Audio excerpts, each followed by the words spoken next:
That's a great question. You're wanting to get rid of the string noise. Yeah. If you can get rid of the string noise by lifting it vertically up and then. Yeah. What I always say is lift and shift is a good way to go about that. But if you don't have, if you're feeling that you don't really have the capacity or the time to do the lift and shift, the best way to avoid that string noise as you go from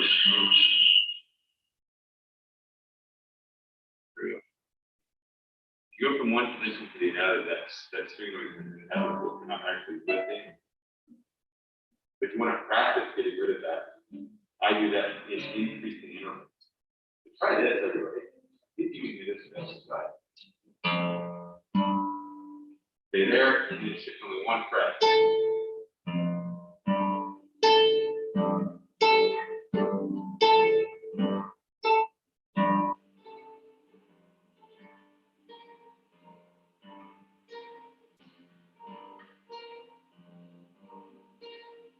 Something like that.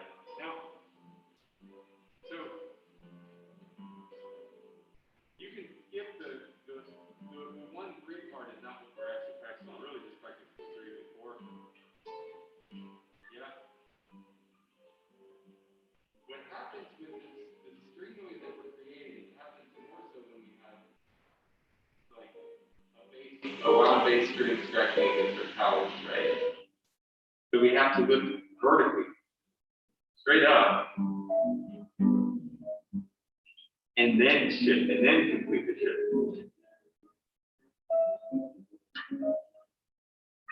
So I'll kind of show you that what's happening there. I'm looking first straight up and then shifting. This is kind of like if I do that and I don't lift first, right? That's going to create that scratch like that. You have to lift straight up. Get it a little more. Like that. Don't think that you'll get rid of the scratch without a little bit of a gap in there, so we have to be careful to minimize that. Good goal to aim for. Okay. Now we had already done the string shifting exercise. We're going to go down to a little bit of that. Here we go. This is the advanced level of that same exercise. It's very good for a little bit of, say, fretboard harmony or just literacy on the fingerboard. One of the greatest obstacles to our proficiency of the instrument is playing solely by pattern and not understanding what the notes are underneath what we're playing. That becomes an obstacle to memory. Well, not to mention it doesn't, figure pattern is 1, 2, 3, 1, 3, 4, 1, 3, 1, 4, something like that. That's not something that's great. So I kind of equate it to like, say you're reading a book on your tablet, you're reading along, and then suddenly it switches into all of the binary code. You're not going to sit there and read Tolkien and think, wow, this is great. 1 1 0 0 0 0 0 1 1 0 0 1. Wow, I can believe that. You're not going to understand it. But then you change that binary code into the English language, and suddenly, wow, okay, right? So that's what we need to think. Or in other words, like, what if I told you a story and I said THE space, DOG space, WENT space? That starts to become like the rating of the magic. Yeah. So you want to group it together into meaning, musical. But anyway, here's this this octave exercise. So again, an avocado exercise that I really enjoy. It starts off on F. You're just playing F in first position. Then right there on beat 2, second 16th, we switch to the third position, F.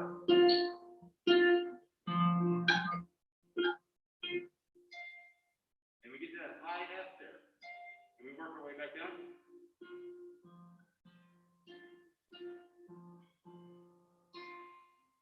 And then right there we have this turnaround. The 2.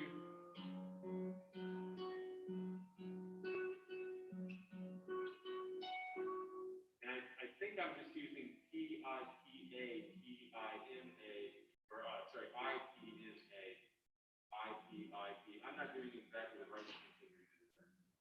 This is in your packet there that I've handed out to you. So those of you who are feeling a little adventurous, go ahead and try that out. You can do exactly the right hand fingering that's there. I think it's actually a very good thing to do.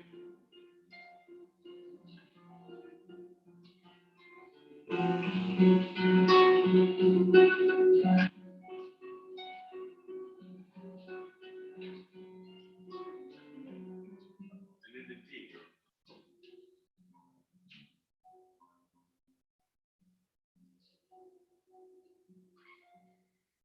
Okay? Skipping this. Okay, now.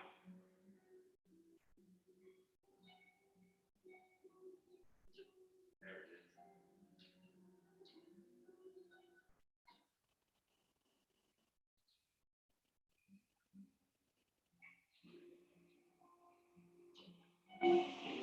Okay, we got all that? Now, take a look at the screen here. What I'm sharing with you, this is written out on the 6th string, but we can do it on the 3rd string just to save our nail. So, of course, in technical work, sometimes we're talking about our finger pattern as being the thing technically that we want to work on. We'll translate that into notes as well. So we're going to start on a G sharp here on the 3rd string first fret. And we're just playing this pattern. I am alternating. We'll start off I am alternating 3 stroke. 1, 2, 3, 4, 4, 3, 2, 1. That's the first half, and then 1, 4, 3, 4, 2, 4, 3, 4. Like that. Yeah? If you're not getting the second half of it, then keep going. 1, 2, 3, 4, 4, 3, 2, 1, 1, 2, 3. E sharp A, E sharp B, B flat A, A flat, right? Let's see if you can do that and watch your right hand, especially your right hand C finger, to make sure that you're not tensing up. So I'll show you the challenge that this creates. As I play that, I want to make sure that I don't start to get this or that, any of that tension in my C finger. I want that to follow through. So essentially what I want to see is something that's moving along like this. I'm just going to rest my thumb there on the 4th string and play free stroke. So you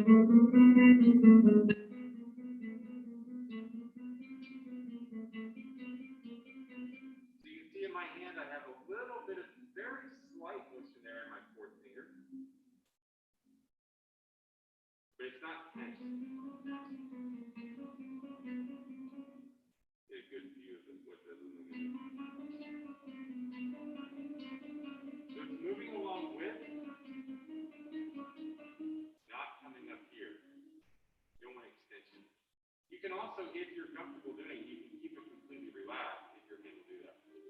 Okay, let's try that again. 1, 2, 3, and 4.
some of your left hand fingers, one of my favorite quotes that I ever have received as a student was when I was working on tremolo once with great Bruce said my right hand fingers look like a disorganized jailbreak.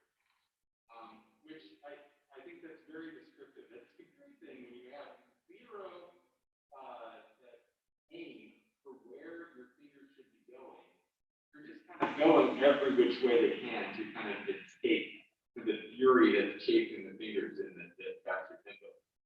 I see some of that in our left hand where I'm watching, and I don't know that I can imagine the accuracy that you're even attaining as your fourth finger flies way out here. So for some of you, it's like you've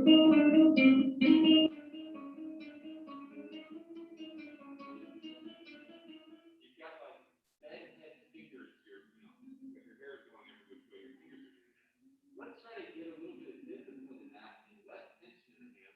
To see if you can just kind of watch my left hand there and watch how my fingers just come back to hover above the string. You know, stay always close to the string, ever close to the string.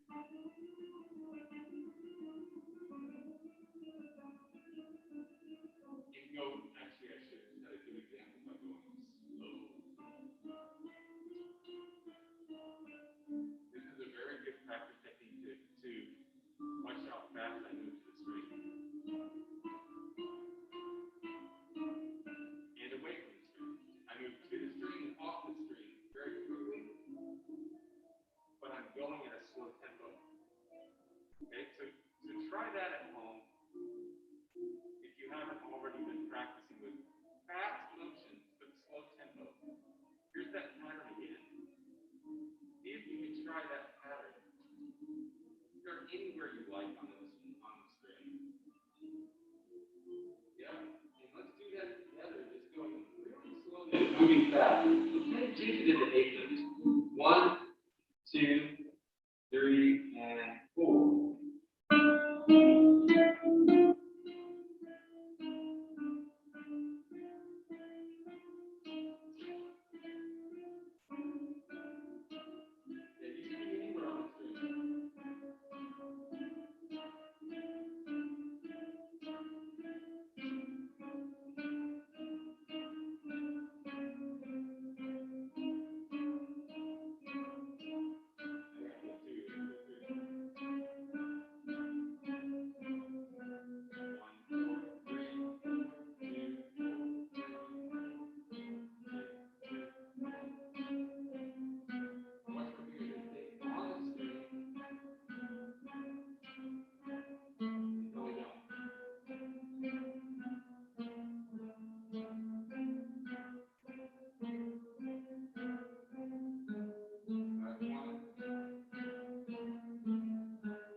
These little chromatic exercises, chromatic options are always good. And then we can play scales and 2 voices. Let's see if we can watch this screen here. And let's try that. I'm gonna have you guys divide up doing scales and 8 notes and quarter notes. So take a look at this scale here. We have notes in the C major scale. If you're playing the bottom line, the quarter notes, you start off here, first position, C, and then you play the C major scale going along, and then we get to the second string. We're going to make a little shift up to 5th position, and then we play coming back down, shift on the second string again.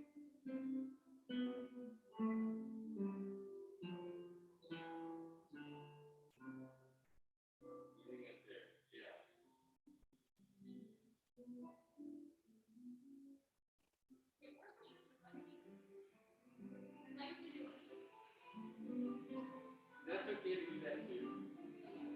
Yeah.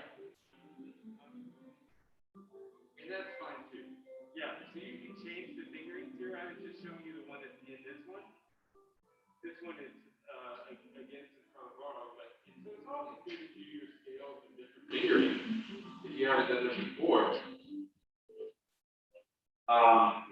In a new finger, at some point you're gonna get used to a finger pattern and you're playing this pattern. Now let's try this. So let's see. Ava will play the quarter notes with me. I'm gonna play the eighth notes. Actually, you can kind of swap back and forth as you hear those around you, maybe starting off with quarter notes. And so choose your line. Quarter notes are eighth notes, and let's see what it sounds like when we put it together. Ready? 1, 2, 1, 2.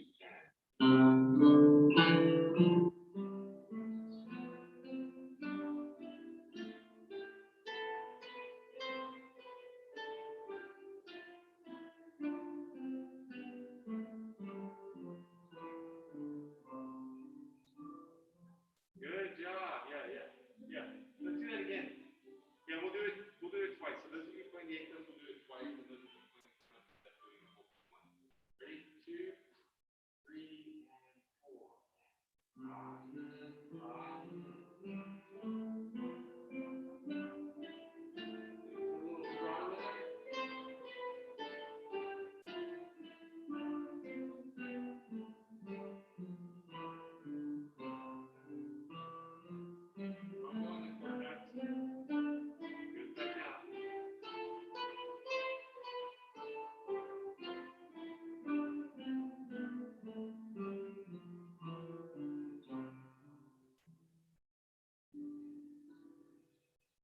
Yeah. Now some of you ended on a third there. We can also do scales in thirds, as you know.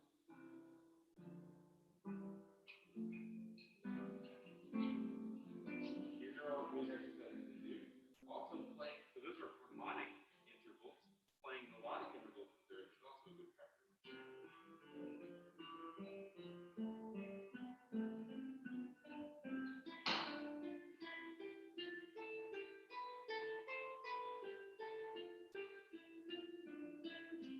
Right?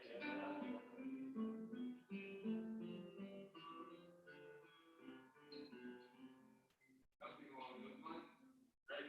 That's more good fingerboard awareness, fretboard harmony. There's a G major scale. See if we can tackle that one and play. What I want you to do when you play this, make sure when we get up to the top of that scale, as you're playing those last notes to the 12th fret, lean left. Right, so lean left to get those last 3 notes to the 12th fret. The 12th position, E, F, sharp, D. Let's try it. Ready? 1, 2, 3, and 4. Yeah, so that was good.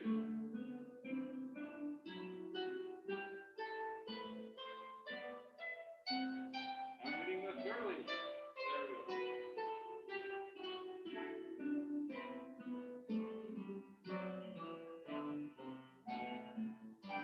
Keep going.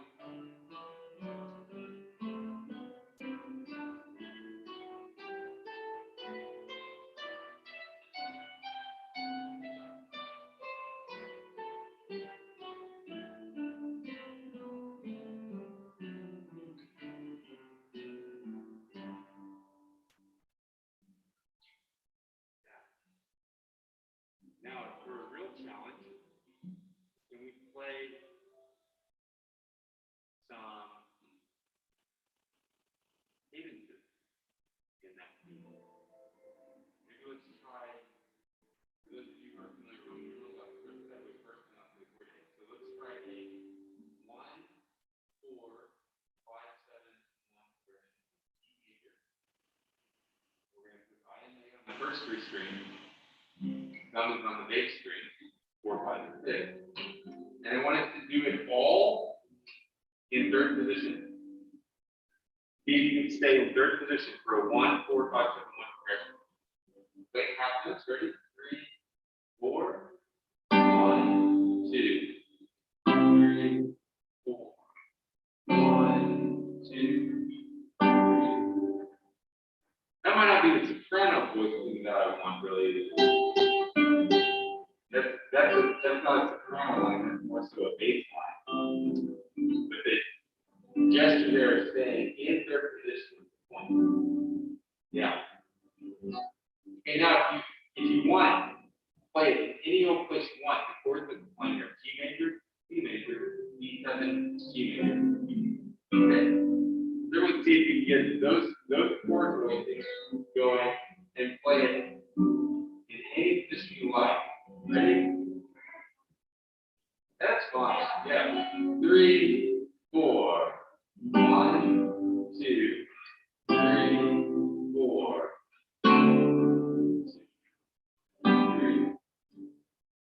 Good. If you want a little bit of an advance to that, now insist on getting the soprano line, do, do, do, do, G, G, as your key. Yep. So that would be like this. 1, 2, 3, 4. 1, 2, 3. Right? Then if that's too easy for you, now switch it to play 1, 4,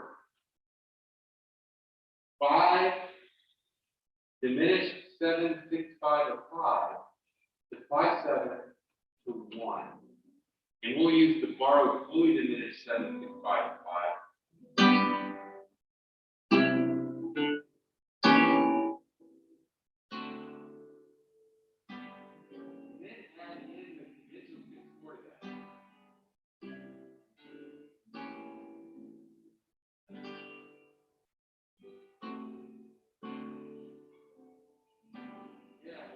All of those things. I guess so some of you are pretty advanced with your harmony, and that's why I'm sharing this for you to build on that. If you're not there yet, take a step back. Just do this. Figure out what the notes would be for those chords that would be in the bass. G, C, D, G. You just play the bass line.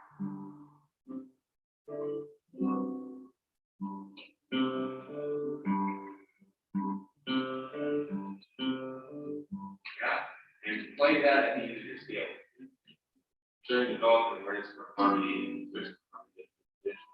Very good for help us with our great. Yeah, so there are all kinds of fun things that you can do with that. Like when I build that up, I can go from C major. There's another very, very popular thing to do is that the Beatles would do this all the time. They would play a major 1, a major 4, then they go to minor 4. And then the 1, yeah, or they might play it this chord, they would do it 2 diminished 7. But the Beatles got all of that from Merritt.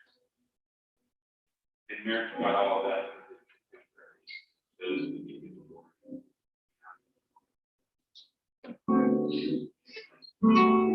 That's another very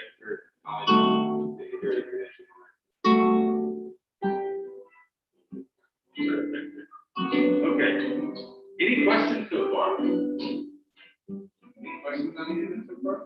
No? Okay. Let's do one more thing here with our form here in this book that you're looking at. So this slide that I'm looking at before. Take a look at these lines here. Chords versus single line. Parallel position, and then rotated position. So everyone just take your left hand here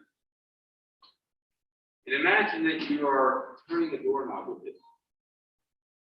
The same kind of motion that we were making in the right hand yesterday. We're talking about the orientation of our hand to the thumb or the pinky fingers. So in doing this, I'm showing you there that we're changing from like single line playing on a single string to a rotated position where we might play across multiple strings. So that translates into a simple exercise that we can do to combine what we did today, where we might take, let's see, find our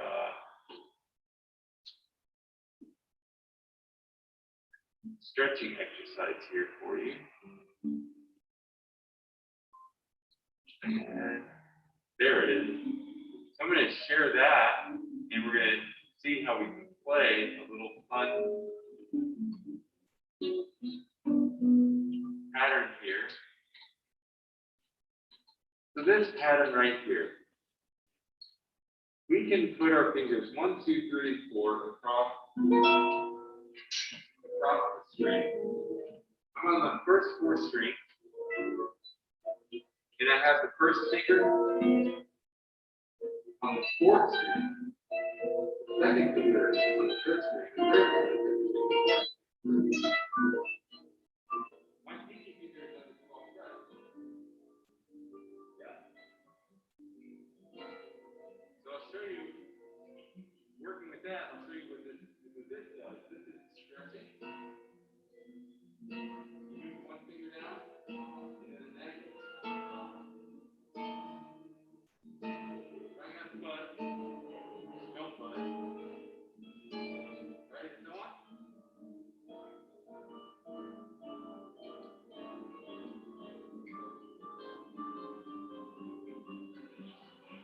You ready? Okay. Now, we have managed to out here. Just 1 second. Watch this. Watch this. We have an opportunity to do a modification of this, a modification of that exercise where if I'm playing across strings like that, I have a little bit greater reach that I have to overcome across 4 strings than I do if I'm on a single string. It's very mild, but there will be a different feeling in doing that exercise as you inchworm your way down, right? Kind of caterpillar-like, right? But watch this, I can do that on a single string, and then reach back 1 fret with the first finger, right? And then do 1, 2, 3, 4. There. Now that's a little bit of a challenge. And then reaching along with the 4th finger, and then there we are again. Now all adjacent frets 1, 2, 3, 4. But when I reach back, floor position, and then I have to attain that right there. That's a bit of a challenge, even on the first couple of frets that I'm attempting.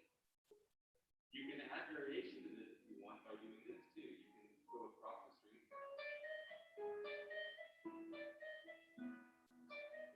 Like that, perhaps. Or you can do that here.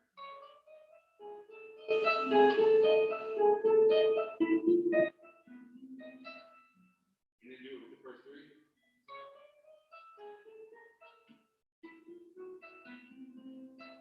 Sorry. Something like that. I'm trying to keep my 4th finger there. As I go, something along those lines. And then you can start to do a variation where you do this. You do that, and then you go across the string. Vary your exercises, all of them, make up games with them. It's a very good thing to do. Do all of that slowly. I should give you an example of it slowly. Right? You might notice in my right hand, I was altering the right hand pattern to a PIMA. That gives you a good little right hand arpeggio pattern with an added space there. Okay, those are just some more advanced things to try out. Okay, now I'm gonna let's see.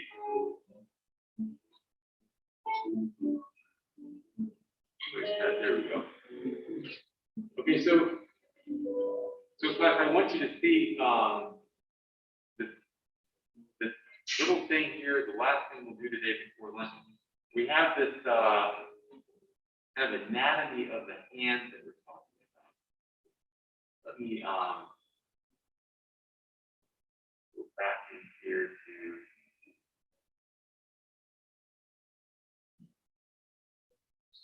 there we go. So take a look at this. It doesn't matter that we really remember exactly the name of all of these muscles. If you look at all of these little tendons and ligaments going along the hand there, and you see the musculature underneath there, These are all of these little tendons are going into the hand. And they're coming from back here in these muscle groups. You look back here, so here's the elbow, and there's like a web of muscles that all come together there just above the elbow. That side there on the elbow side of the arm is what's controlling the fingers. This here, the inside part of the arm, this is where the bone called the radius is, that is controlling the thumb. Yeah? And there's an interesting thing that happens here with these tendons. If you look at them, count the tendons that we have here, knowing this. So this one right here on the far right is controlling the movement of the wrist. But if you look at the remaining three that we have here, 1, 2, 3, that means that we have one that's missing. This far tendon right here, that is controlling the tendon that moves the wrist like left to right. It's part of that grouping there. These three later split inside the hand to control your middle and ring fingers. So the anatomy of the hand itself leads to a lack of great finger independence. It encourages the fingers to work together with some independence. They're not all independently aligned to a muscle group and tendon until inside the hand. This part of the forearm is where they begin to split apart. And if you go all the way back here, you see this muscle group back here. That's why if you watch your arm, if you move any one finger, you can kind of feel a little wiggling in the arm very faintly at the base of the arm for any finger that moves. And if you feel it, you'll feel that spot back there near the elbow that's moving. That's a reason that our finger independence is a great challenge for us to get. But all of this comes down to that. The proper signals coming from the mind, from the brain, to the fingers. So we have to send those proper signals and process them, meaning we have to go a little bit slower. Okay? Slow tempo. We're going to take a little break here to break for lunch, and then we'll come back at 1 o'clock. Okay?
Okay, so we're back.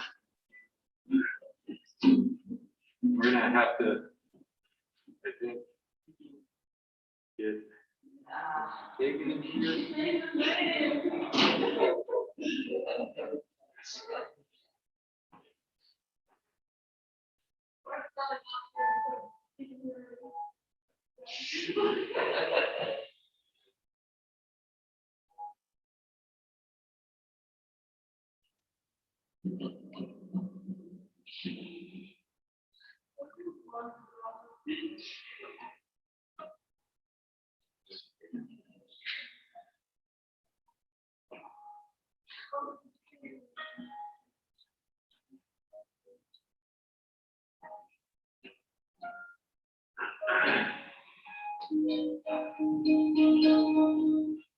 Great.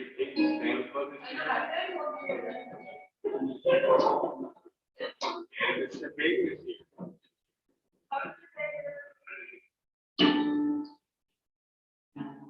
All right.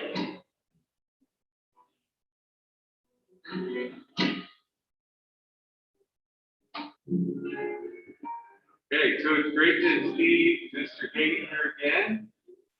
And Michael Hagan, the guitar instructor at the Performing Arts School here in Louisville, Kentucky. We'll get back to unmute you to start his video when he's ready. We're set to go here. Great.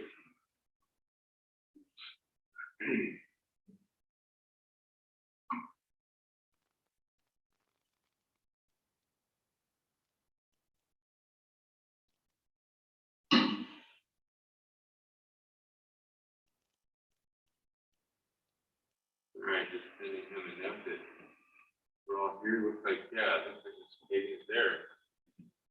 Mike, can you hear us okay? I think you're muted. Can you guys see me? Yes, you can. I'm going to spotlight your video. Okay, great. Hey, everybody. Sorry for that. No problem. There you are. Okay, seems good. Yeah. Now we're not getting your audio feed. Seems like something happened to your audio, but you're not muted somehow. Let's see if it's on our end.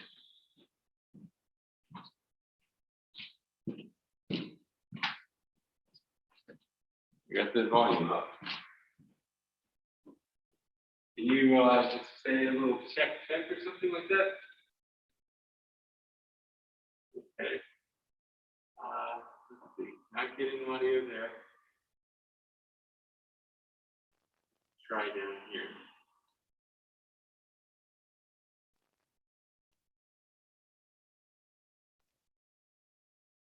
Yeah, we're definitely getting audio on our end, Mike. Is there any possibility that it's on your end?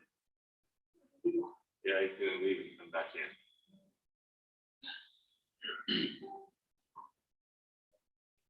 You got it? Okay,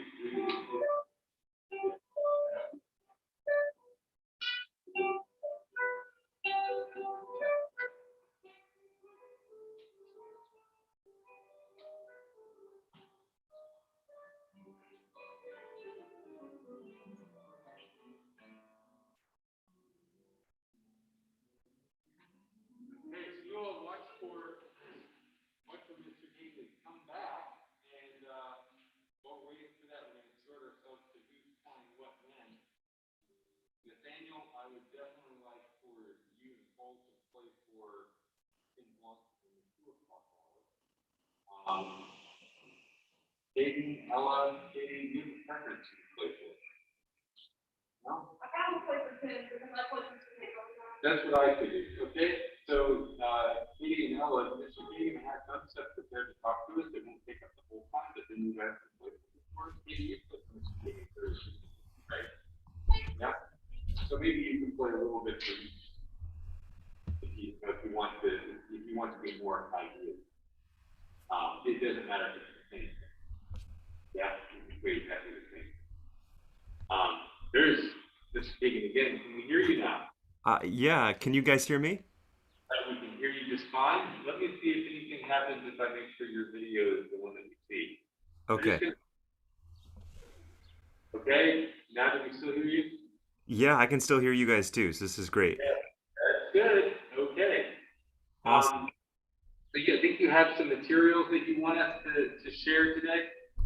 Oh, I have always tons. So there's a couple ways that we can go with this. There's a really great book called Steal Like an Artist that I feel we could have a kind of fun conversation about sustaining your artistic vision. Especially, it might be really great to share with this audience. Would be fun. I also have a little grid of like little. If I have tricky passages in music that I'm working on, I kind of have a grid of little treatments that I do for these passages. So we can talk about that. We can talk about aspirational listening. I'm all over the place. We're gonna do a little bit of everything if you'd like, whatever feels good. And we have a couple of students who will play for you. Beautiful. And so why don't we kind of carve out that time for the students to play for you now, and then you can talk about your things at the second half of the hour. Sure, sounds great. Okay. So I'll see if we can. I don't know to what extent we can get the music uploaded here to you on short notice, but let's see. I think we have Ella playing the arpeggio, right? Let me just go ahead and send this on up to the screen there.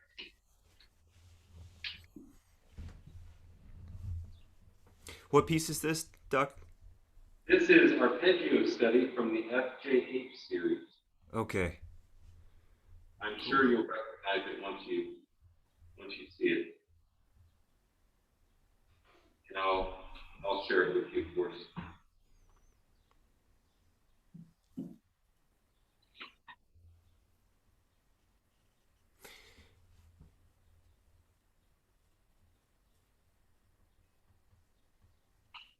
All right. So I'm just going to put it up here. I think one easy way is that I'll just put it on our shared screen. Sure, that'd be great.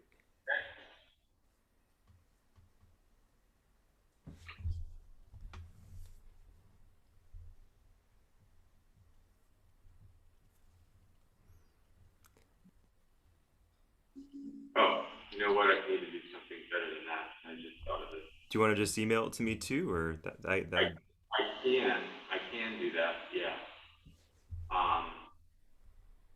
But whatever works best for I want Emmeline to be able to see the score too and whatnot. So whatever combo. Uh-huh.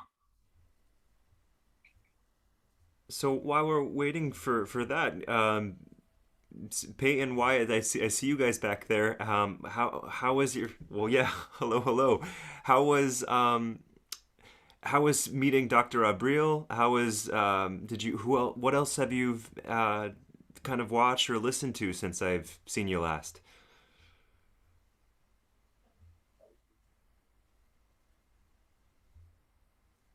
Wyatt, you're looking dressed just like Dr. Mattingly. This is awesome.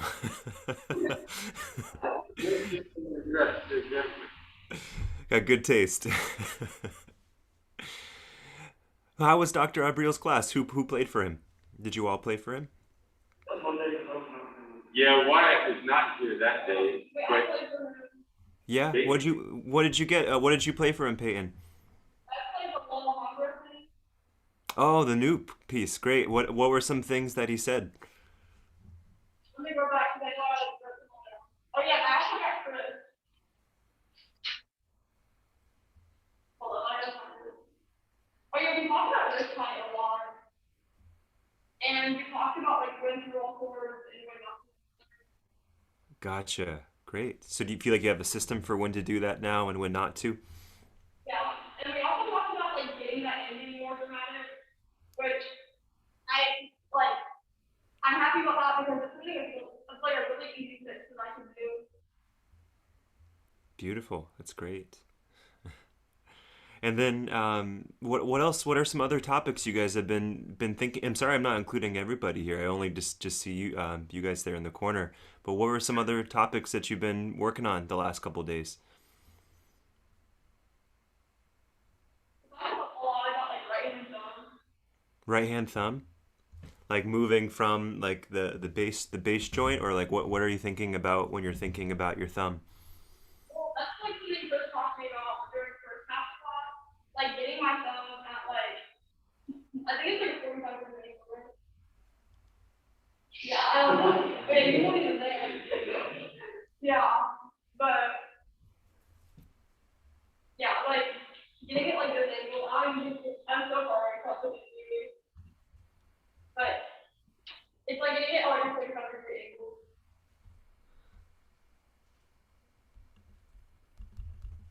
Mr. Kagan is studying the piece now. Yeah, no, sorry. Yeah, and it's hard to hear through the. If you're a little bit closer, I might be able to hear you better too. So it's I'm So sorry let's, about that. Yeah. Ella, would you like to play now? Yeah? I'll have a seat for you here. You want some music? Yeah? Okay.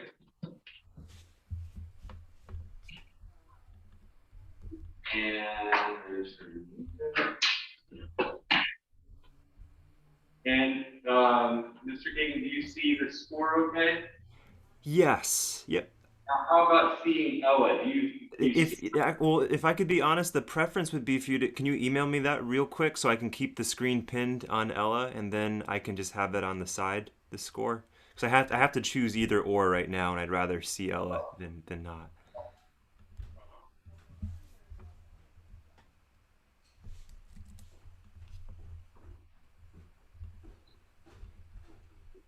I think the fastest will be for you to email it to me here. Yeah, that would be great. Can you send it to my Gmail real quick? Where you can.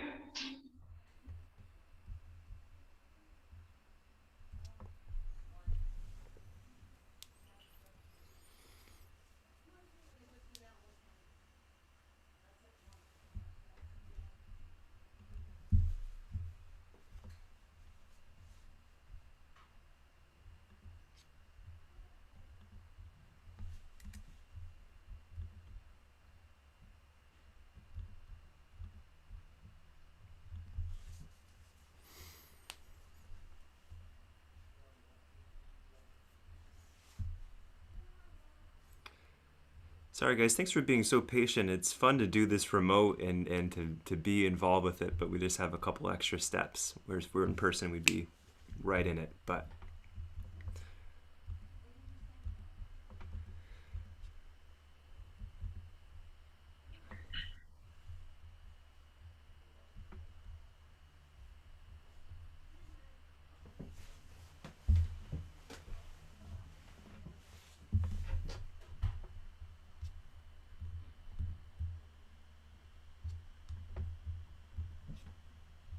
Okay.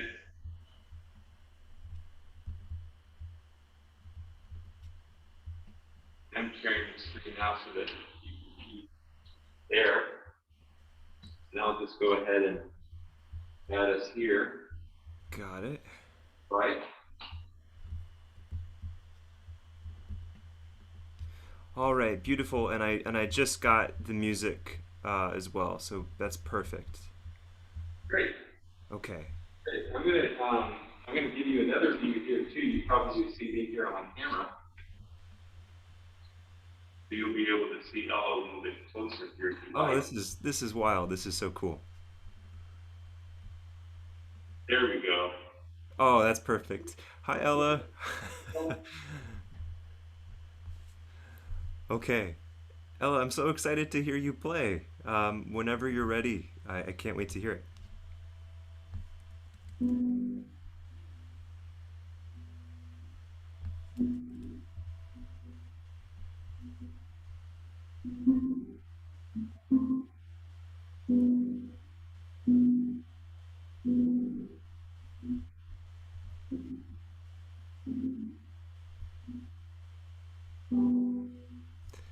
Hey, beautifully done. I'm gonna ask you to play it one more time. Doc, real quick, is there a way, if you're looking at the sound, is it coming through the microphone or is it like blocking out background noise? I don't know if Ella's just a little far from it, and I'm getting it in and out a couple times. The getting it in and out part, I don't know if I can change that, but we've optimized our settings for music. Okay. I'll just get the microphone just a little bit closer. Sure, that would be great. Ella, would you just play just the first 4 measures or so? Just so I can hear that.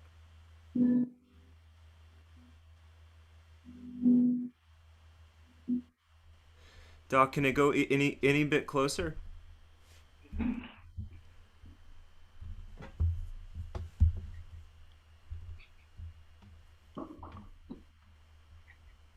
Let me just I'll make sure that our audio has remained on the Scarlett. Okay. Ella, thanks for being such a a generous spirit with doing this so many times here. I really appreciate it. Can you play just the first couple measures again? There, Mike. I'm going to make sure that we get it right here this time. I'm going to check our audio settings to double check that we have it the way we want it. Aha! This should make it a lot. Our microphone has defaulted back to the camera and not. Yeah. I had a funny feeling that might be the case. Okay. Let me see if our other settings are still what we want them to be. Yep, those are still the way we need it. Now, let's try that and see if the audio is a little bit. Okay, Ella, go for it. First couple measures. Oh yeah, it's already better. Yeah, that's great. One more time.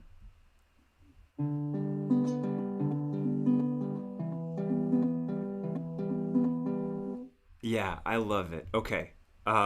Beautiful, beautiful. Let's go from the beginning and let's give your masterful performance of it one more go.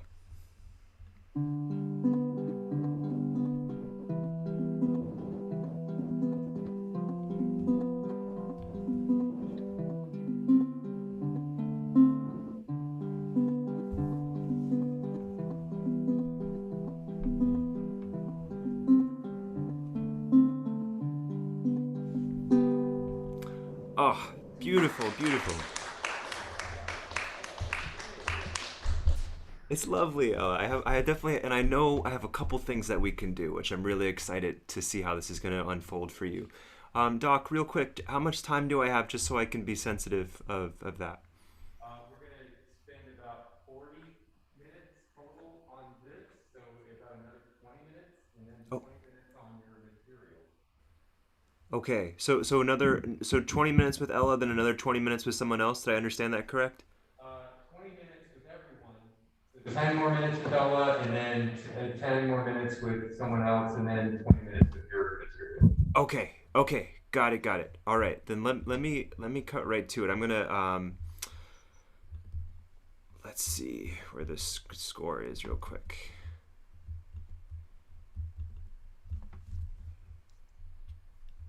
Oh, this is gonna be just 2 more seconds, but once we got this, we're okay. Steve, yeah, you got it for me. This is great. Okay, I have the score open there. So, what I'd like to do to start, Ella, is just talk a little bit about what we can do musically with this.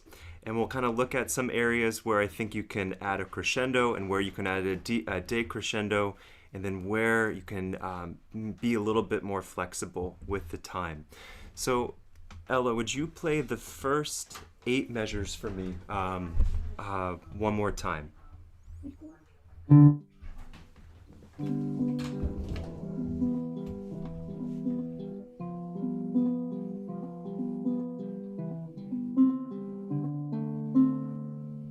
I love it. Okay. So tell me, which measure or measures sound the most tense, or maybe just like the most like musically kind of like a little dramatic or a little bit weirder than the others? Yeah, 100%. That is when the harmony starts to change a little bit more, and it kind of goes to a different place. So I think what you can do with that is I think you can start building a little bit of a crescendo there, and then um, at measures 7 and 8, there's sort of a feeling of like we're kind of getting to the end of a sentence if we were like thinking about grammar or something like that. So I think if we were thinking of this in a conversation, I think you can maybe slow down a little bit here. It's kind of the end of an idea. So let's try, let's play through it again. I want you to get a little bit louder at 5 and 6, and then maybe get a little bit softer and take a little bit more time at 7 and 8. Now, this is a new context, and anytime this happens, we always, as a default, will expect that it doesn't go well. So just be willing to try it several times here and see if this is something we like. And if it works great the first try, that's awesome too. Okay, so let's have you play measures 1 through 8. We're adding a crescendo in 5 and 6. And then at 7 and 8, we're starting to get quieter and take a little more time. Slow down.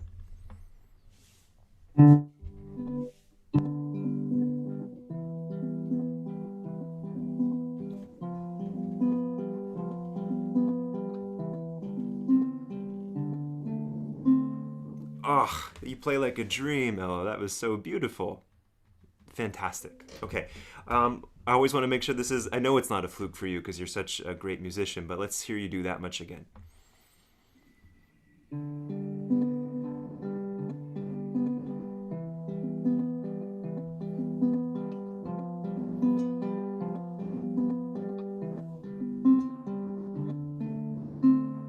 Oh, such a beautiful sound. Great. Let's keep going. Let's play 9 to the end, and then let's sort of see if there's anything else we want to do with it.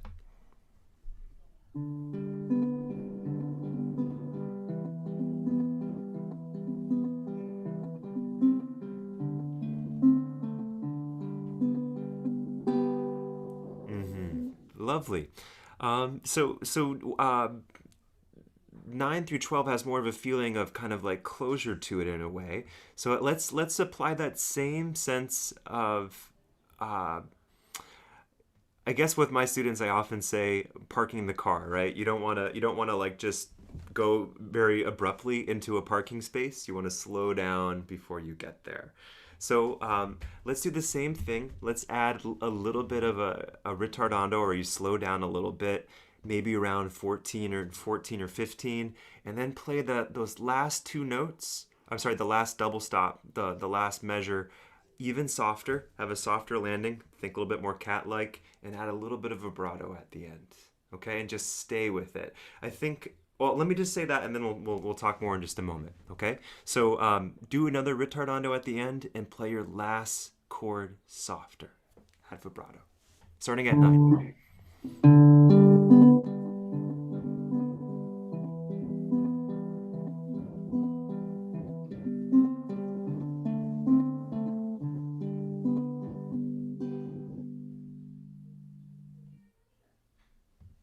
It's beautiful. Yeah, always give yourself permission to command the space in that sense. I think one of the things that as young performers sometimes, as soon as we finish, we almost apologize by ending too quickly or clearing our sound too quickly. Invite us all into the beautiful atmosphere that you created, okay?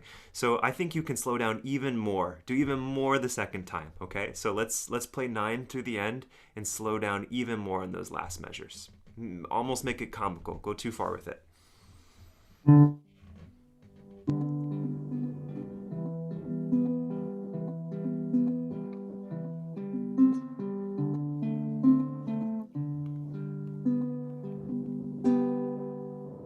Good. And then just even softer still on that last note. Okay. Let's run the whole thing, and then we'll talk just a little bit. Just maybe some small technical things that we can kind of look at a little bit just to optimize, just to pinch. Your teacher and my good friend Mr. Blanc has set you up very, very well. Let's do the whole piece again. So remember all the things that we've talked about. We're doing a crescendo at 5 and 6. We're decrescendoing and slowing down at 7 and 8. we're playing through 9 to 13, and then at 14 start slowing down, soft. Okay, let's hear that, all of that.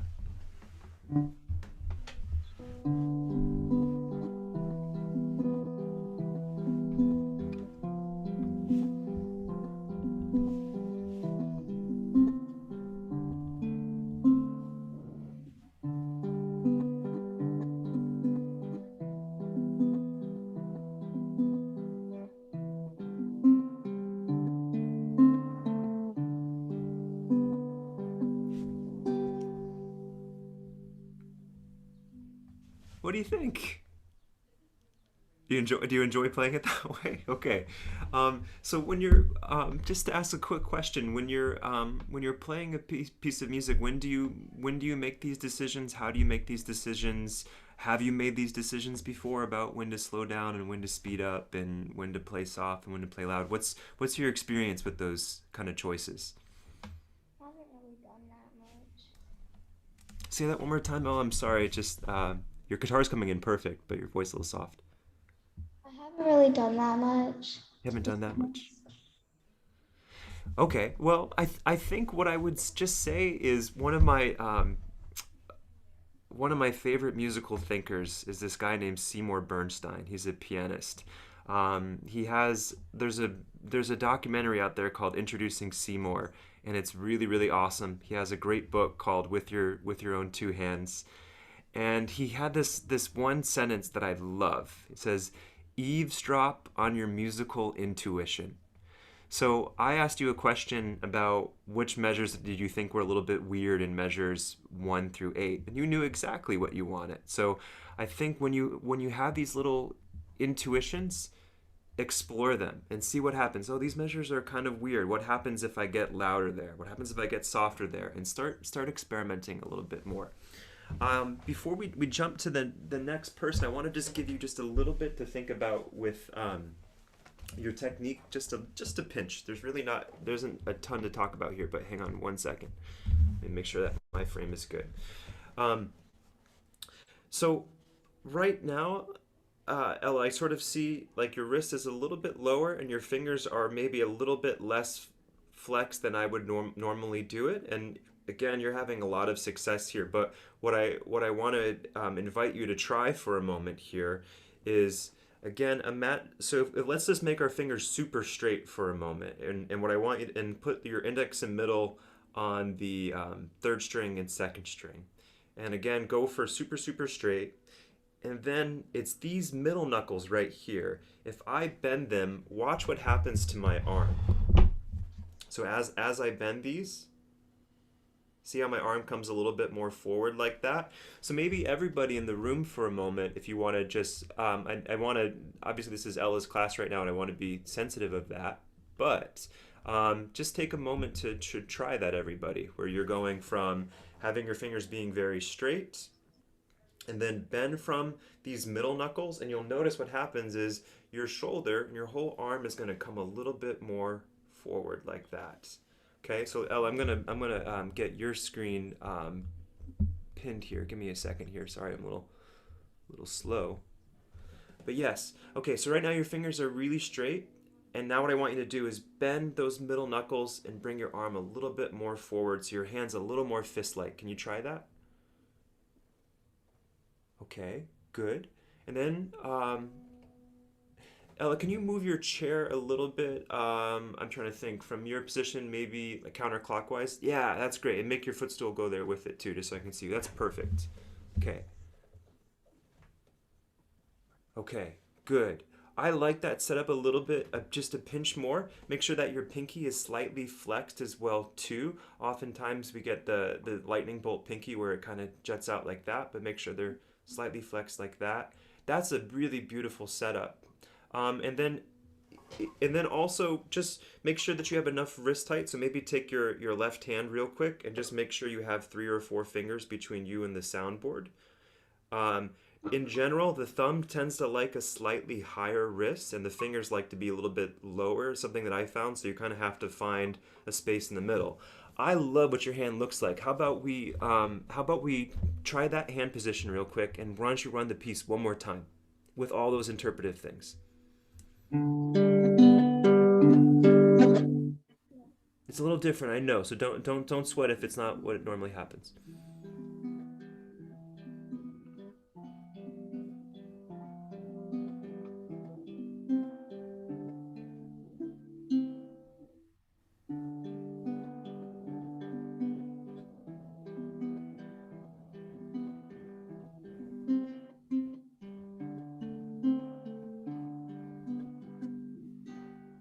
Lovely, very good.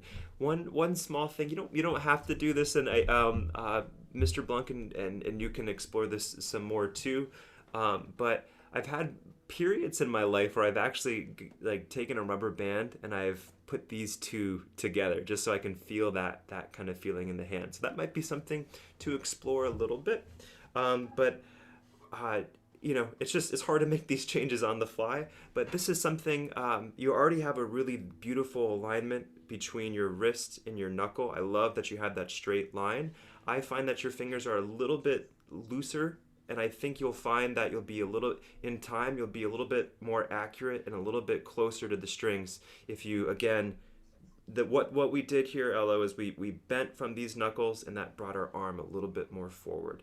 So that's something that I want you to think about, and just keep exploring that with Mr. Blanc. But you have a lot of great insights to your pieces, and I would say do them. Okay. Thank you for sharing your music with me.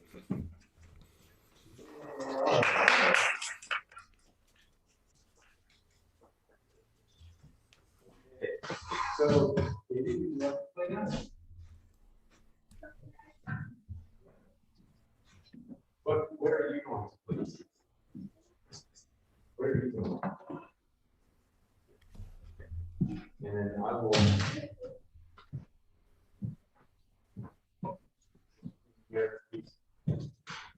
Oh, hang on, sorry. Oh, Billiken, great, I have it. Yep, I thought you probably would. yep. Let me load that up real quick. Hey, Katie. So good to see you. Two. Katie, I immediately enjoyed your Ramsey's gift card, so thank you very much. Sorry, that's our little sidebar conversation, but it was immediately put to good use. So thank you so much. All right, where is my women composers file here?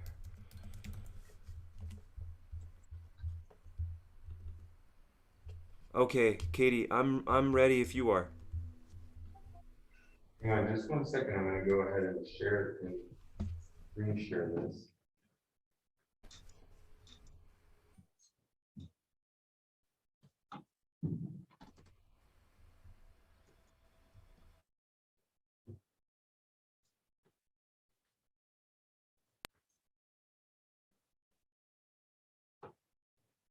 Mr. Katie, do you see everything okay?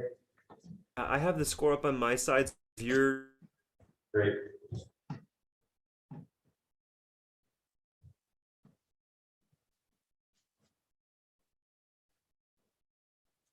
We found the limits of what this can do. Are you back now, Mr. Kagan?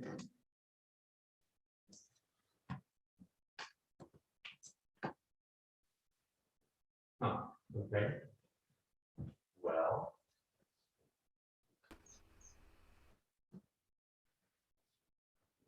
Are you there?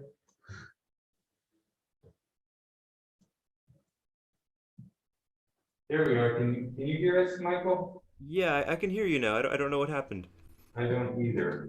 but I got the score, and I can still see Katie if you're good.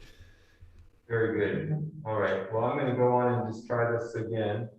I'll put our score up here on our screen. Um,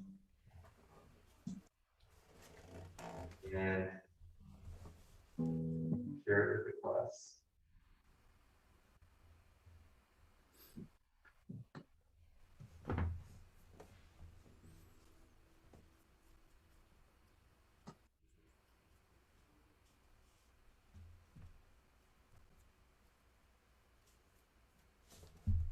There we go. Sweet.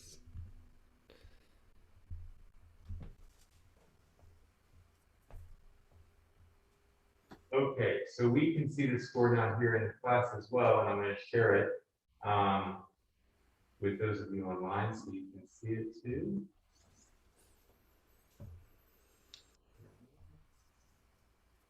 Great. A little bigger so you can see it a bit better, but still fit it all on one screen. There we go. Okay. All right. Awesome. Katie, whenever you're ready.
Brava, Katie. This is fun because obviously we've worked on this piece together, and you've recorded it. You know, you're internet famous with this piece as well. But this is the beautiful thing. Everybody here is like whenever we learn a piece, it's never definitive. It's always just a snapshot of where we are in the journey so far. And I think there's still some things that we can do with it, and I'm really excited for that. So let's. I think one of the things that I'm looking for in your performance, and I want you to start thinking We about. finally get around to this. It's going to be funny because, let's see. Mr. King, can you hear us? Yeah, I can hear you. We can't hear you again. And our output is definitely the same. Oh, hang on.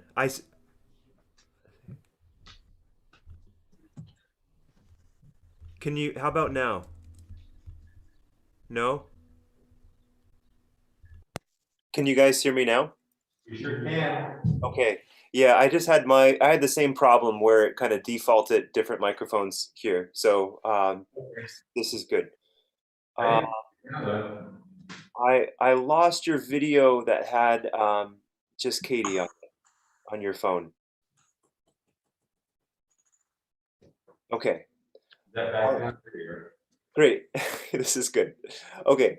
So Katie, you can hear me now? Okay. And so you guys missed the first thing I just said, right? We missed all of that. Okay.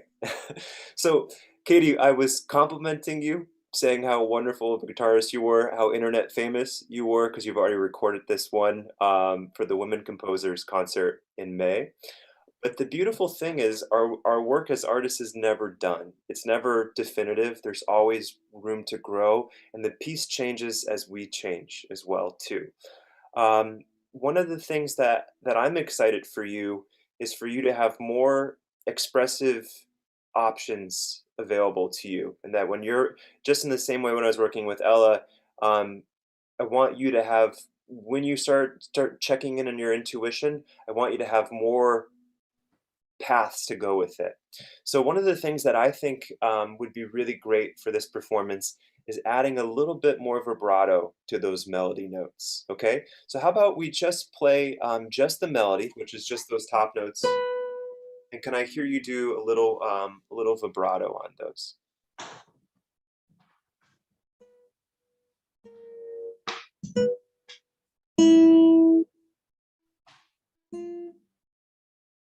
Yeah, it's always weird to reread it without all the other stuff going around. I totally understand. Let's do just those first 4 or 5 measures again.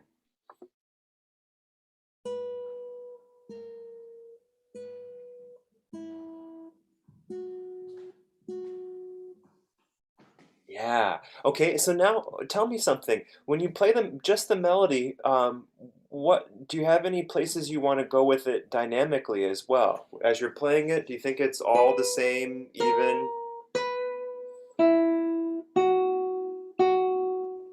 Or does it get softer there? Does it get louder there?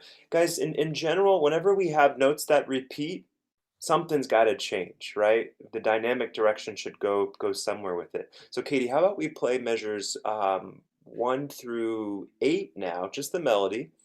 You're adding vibrato and eavesdrop on your musical intuition. And if don't be afraid to be wrong, it's okay. So maybe or to not like something. It's not so much about being wrong, but try something. Okay. See if you like getting louder or softer on those F sharps.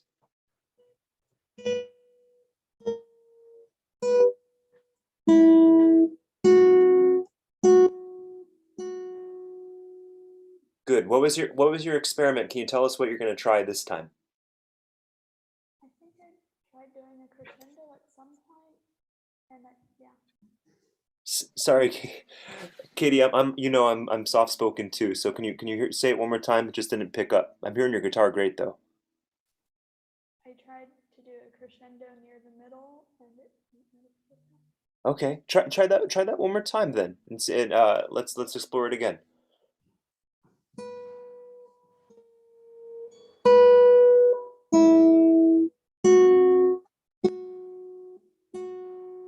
That's lovely. Okay, so there we had a kind of like we got louder as we went kind of halfway through, or maybe three-quarters the way through, and then we got a little bit softer with it. That's wonderful. Do that same crescendo decrescendo pattern that you just did, and keep the vibrato going.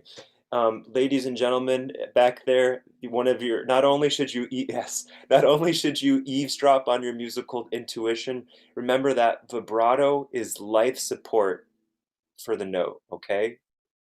That's your quote of the day. Vibrato is life support for the note, okay? One more time, Katie, I love your musical ideas. Just make sure the vibrato is consistent with it.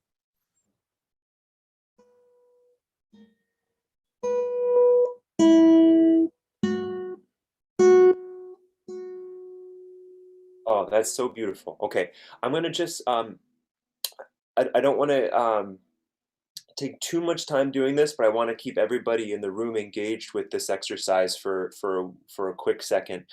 Everybody, what I'm about to share with you right now comes from Bill Canageiser. He's this really, fabulous solo guitarist, but he's also a founding member of the Los Angeles Guitar Quartet. And he has this great video on vibrato that you should all check out because these are his ideas, and he's obviously can speak them better than I can. But everybody, let's do this for a moment. Why don't you all grab a guitar for a moment? And it's only going to be just a couple seconds, maybe 30, 45 seconds, and I'm inviting Katie back in to try some of these things, okay? But guys, what we need to be able to do when we're doing a vibrato is when you think about a singer, they're not just going up, they're going, so you have the pitch here, this is going to be the pitch, and they want to go above it and below it. When you hear a great singer, they're going above and below maybe 6 oscillations per second. So here's what I want to practice for a moment, everybody.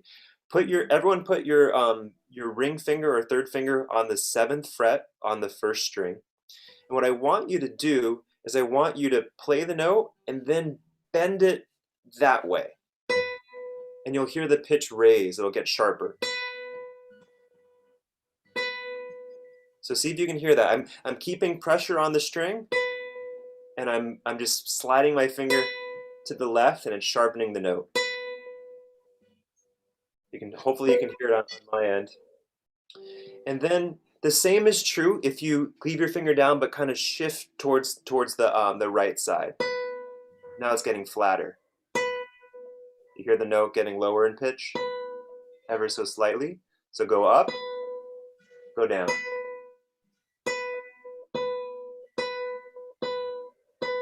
It's kind of weird because your guitar probably sounds out of tune as you're doing that, but that's the secret to a good vibrato, because you have these little small moments where you're above the pitch and below it. So everybody exaggerate going to the left, then everyone exaggerate going to the right.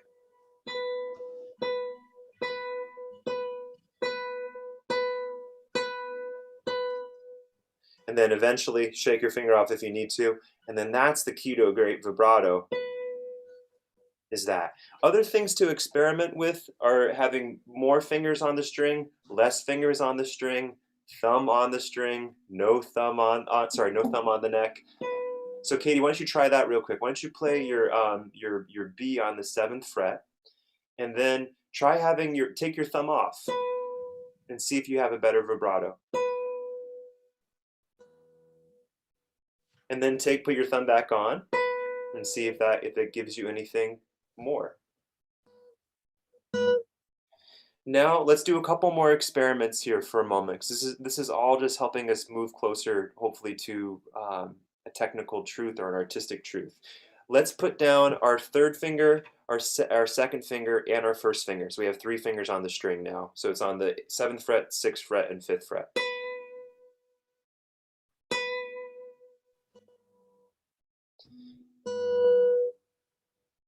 Yeah, so Katie, tell me, in any of your experiments there, did anything result in a better vibrato? Having no thumb, having the thumb, having more fingers, did anything kind of give you a little more success with the vibrato? I think not having the thumb there had more success. Okay, that's great. So maybe that'll be something to try. So as you'll need your thumb down to play the note, but then you kind of lighten up a little bit with your thumb. So let's do, I'm sorry, before we do, and I gotta make sure I give you a little bit more, but this is great stuff though. Let's play measures 1 through 8 one more time, just the melody. You have a beautiful intuition with a crescendo and a decrescendo. Keep doing that. And you now have a couple strategies for more vibrato. And you have an approach that sharpens the note and flattens the note. Okay? Let's hear you play the first 8 measures again.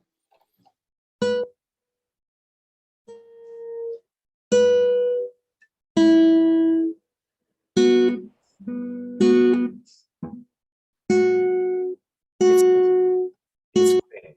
Very good. Now, I think that this is an important thing for everybody that we need to know, and this is also in Bill Kanigeiser's video, so I'm just stealing from greater minds than myself here.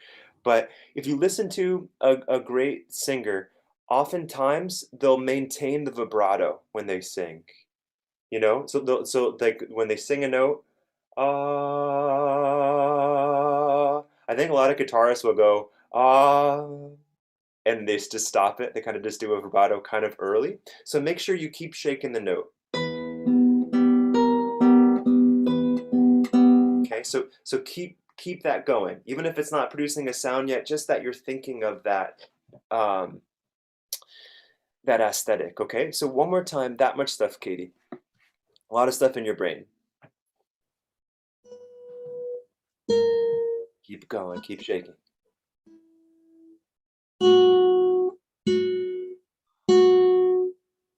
Great. Okay.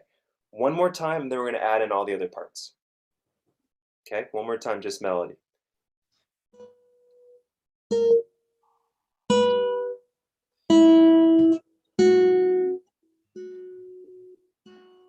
Oh, that was your best one. That was fabulous. Okay. Add in the other parts and remember all that you did with the melody there.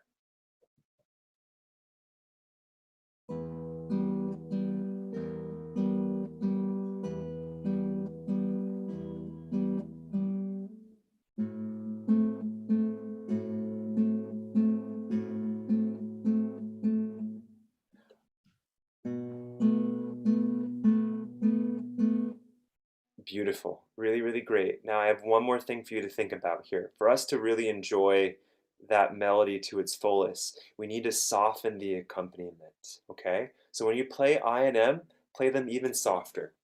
Exaggerate. Be comical with it like I had Ella do.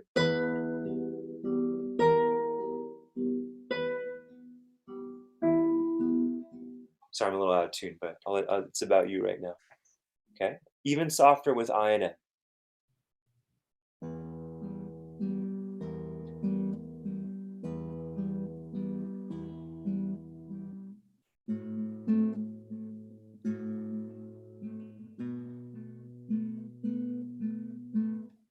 Yeah, Good. And then add a little decrescendo there for all those repeated notes. Da, da, da, da, da.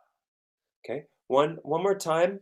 Again, I and M are soft, but don't make your ring finger soft yet. Make sure that note really comes out. Really bring out the melody. Okay. Again.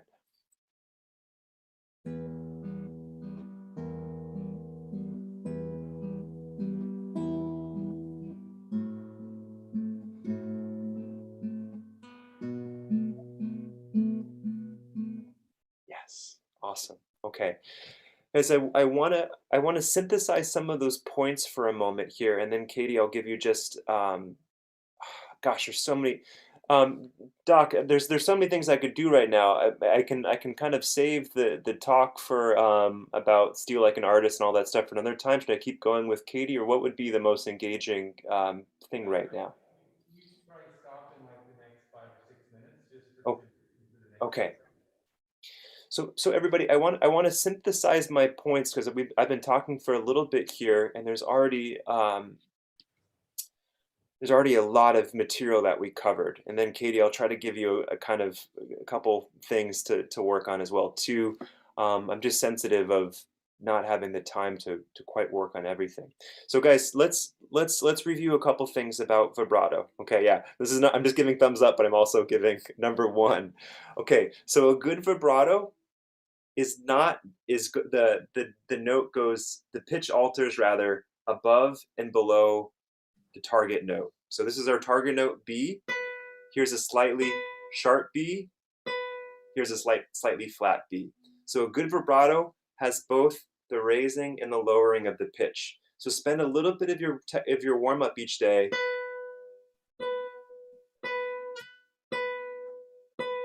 working on that. That's the first thing. The next concept that was kind of introduced to us was that often as guitarists we overplay the accompaniment, bring out the melody, be sensitive of that.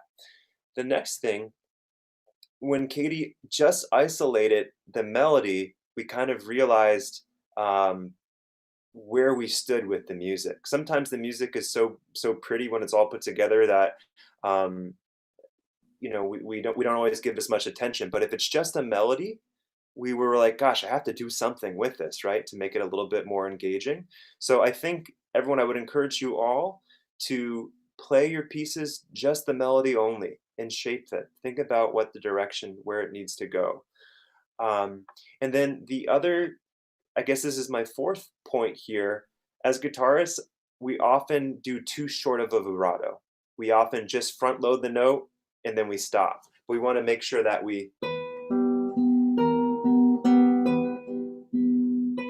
I kept it going the whole time, okay? And remember, vibrato is life support for the notes. Okay, those are some really, really important concepts that I charge all of you to think about. Katie, just a couple quick things. When you get to uh, measure, let's see, 15 and 16, I think you have some flexibility there in the tempo. You have such a great sense of rhythm and time, and you're very precise with it. I admire that a lot. But let your music breathe a little bit.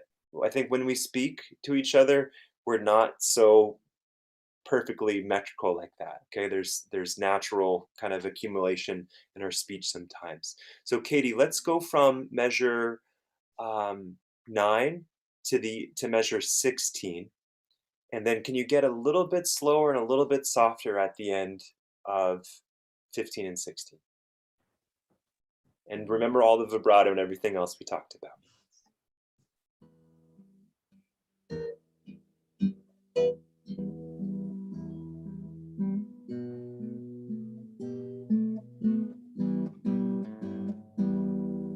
Exaggerate, be comical. I want to hear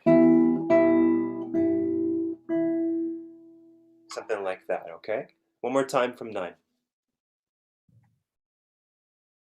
Wait, from the start or from? Oh, can you go from 9?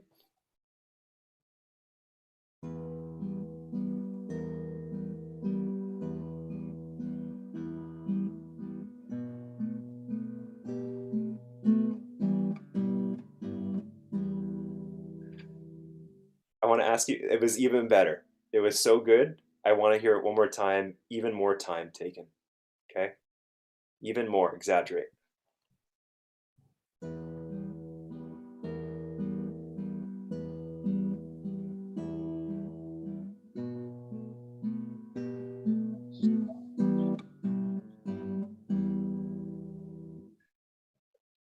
Like so, when you get to let's see, measure. I guess yeah, even right at 15, each one of these has a little bit more time than the next. Okay. How about we do just from measure 12 to the end of that, and really really exaggerate those time of those chords.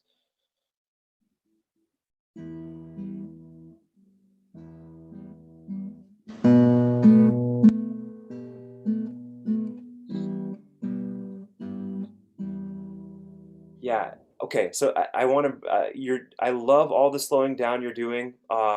Right here and right here. And then I want this one to have a little bit more time before the last one. Okay. So delay your final chord just a fraction more. Okay. Same spot.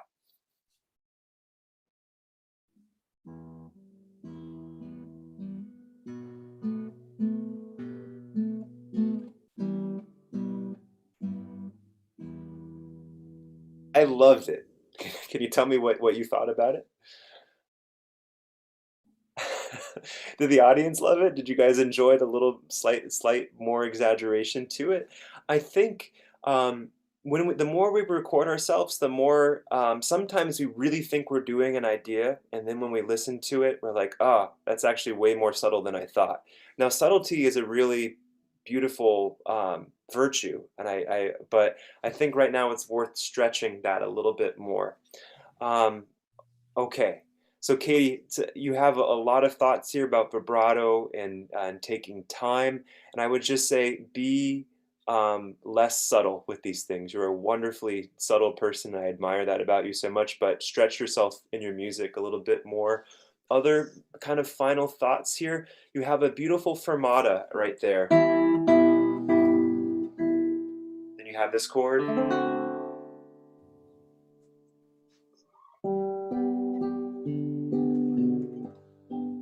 Take more time there. Keep people in the palm of your hands. Make people listen to you in a way. Command the space. It's an awful lot of fun. It really is. Okay. I wish we had more time to talk about it, but start thinking about those things with it. Okay. Katie, beautifully done. Awesome, awesome. Okay. So Doc, we have like 10 more minutes, right, to kind of give to go another direction if we want. Yeah, just whenever Tim arrives, we'll be able to switch over to his part of the class. Okay.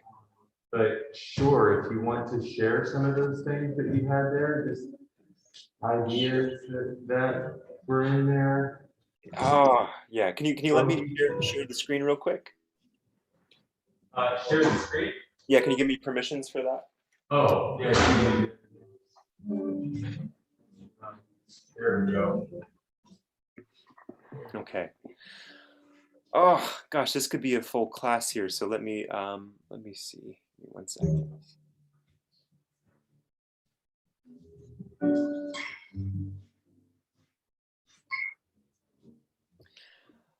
Okay. Guys, I feel funny because there's again, given that there's such a short time, I'd love to give more respect to some of this this material here, but And we can do this tomorrow morning as well. yes, we can do this, and we can. I have a couple more thoughts on tremolo. I'll have that finished packet for you all, and then maybe we can spend some time on this as well. But yeah, I wanted to introduce some of these ideas because what I admire about all of you that are attending right now is that you're here to better yourself and better yourself as a guitarist and a musician, as an artist. And it's not just about playing your instrument, although that is a huge, huge part of it. I wanted to just maybe give you a couple of ideas just to sort of sustain your motivation beyond beyond this string summit as well. So there's a really great book by Austin Kleon called Steal Like an Artist. You should all pick it up, put it on a coffee table. It's a great thing to reference. This is kind of a distillation of a lot of some of the bigger thoughts for this here.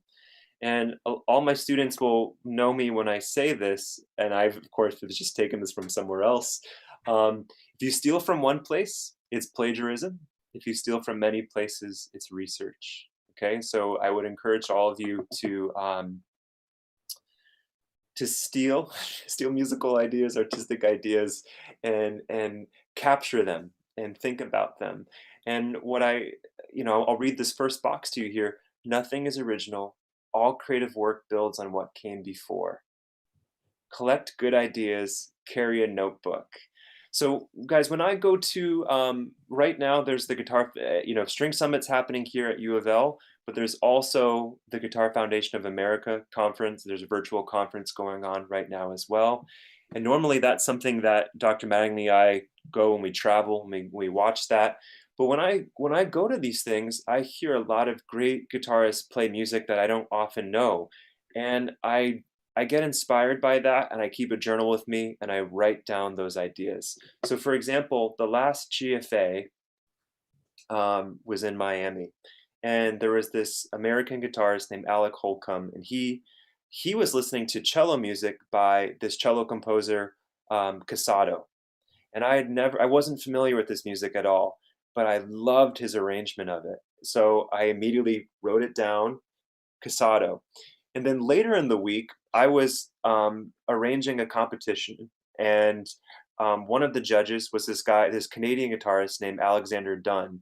And we got into talking about Ligeti and who was another composer. And he had arranged one of his cello sonatas, and he gave me a copy of it. So all of a sudden I had this new idea. I'm like, oh my gosh, it'd be very cool to do a cello inspired program. Maybe I'll do the Ligeti cello sonata, and maybe I'll see if I can get a hold of this Casado. And then, for example, Wyatt in the back, you've played a lot of the first cello suite by Bach, right? You've played the Sarabande and the Prelude. I love the cello suites. So all of a sudden I have this idea for a full program that's inspired by cello music. So I think when you go to these experiences, keep a notebook, capture them. You'd be surprised how these disparate things kind of connect with each other, and they lead to a new idea that builds on what came before. So I'm excited. Now look, and this is going to be another thing that maybe is helpful for you guys, because as young artists, we want to do everything. As artists, we want to do everything. You don't have to be young. But we only have so much time in the day. We have certain demands of us, and we have certain music that we have to learn for certain things. So another thing that I think is helpful, you'll see here, it says, save your thefts for later. Keep a swipe file.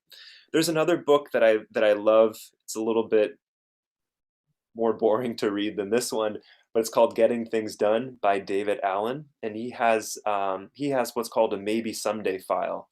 So what I do is, if I have a dream program like this, and I bet Dr. Mattingly does something similar, if I have a dream program, I print out the music, I put it in sleeves, and I put it in a binder, and when I have time to work on that program, I know exactly where to find it and retrieve it, and it's ready to go for me to work on.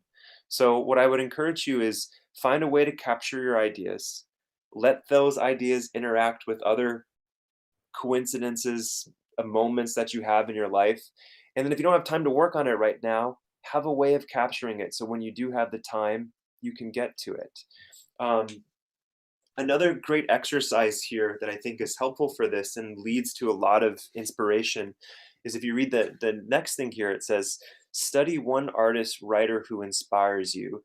Then find 3 people that thinker loved and study their work and repeat. So you build a little family tree of artists that you love. And I just get so lit up by this idea. So one of my musical heroes is the singer, songwriter, guitarist, Jeff Buckley. He's my Elvis. He's just incredible. And as I've listened to Jeff Buckley's work, I learned that he was really inspired by Nina Simone. There's a Hindustani devotional singer called Nusrat Fateh Ali Khan, who I became a new hero of mine after listening to Jeff. And it goes on. He was a huge Led Zeppelin fan, Hank Williams, Bob Dylan. I was always kind of like tepid with Bob Dylan until I heard Jeff Buckley sing it because he has such a beautiful voice. Um, so I would encourage you guys. Maybe we can make some more time for a more formal exercise out of this. But for all of you in the room right now listening to me, think about maybe your top 5 favorite musicians or artists. Just sort of take a moment, close your eyes, think about that. And then what you'll do is you'll just go on Google and you look for their biography, look for tunes that they've learned. Maybe somewhere in an interview they've said, oh, they like this artist and that artist. And then you guys have the world before you in a way that, um, as young as I am, I didn't have YouTube until I was 17 or 18. And then YouTube was the Wild West back then. So right now you have everything. You have Apple Music, Spotify, YouTube. Study these things. So yeah, build your artistic family tree. Um, Dr. Magley, anything that you want to add on top of some of those ideas?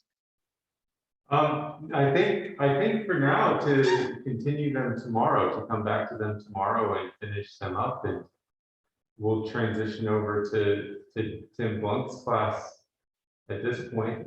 Okay. But yeah, that's all great stuff for us to delve into more for sure tomorrow morning at 11 a.m. Awesome. Okay, well, everyone, I'm sorry for some of the technical hitches, but I hope you got some things to reinforce and think about, and hopefully we kind of cherry on top this with kind of reminding us the bigger picture about sustaining our inspiration. I had a lot of fun tuning in with you guys. I'll see you tomorrow morning, okay? Thank you. Thanks. Great. Good to see you. Great to see you all too. All right. All Bye for right. now. So everyone, we will take a short 5-minute transition period to switch over to Mr. Blunt's class and get the video together and all of that. And we'll see you back here in just about 5 minutes at 12 after 2.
Oh, I thought it was a different song. I actually don't know that one. Jason Dewey writes the arranged violin. Yeah. Dio. Only one I could find. Dio. Yo. Yeah. I have my electric guitar is like a custom color from Pauline Smith. It's called Aqua Blue, but it's spelled like his last name. Yeah. Blue. Hey, who's playing first? Me. You play first. All right, cool.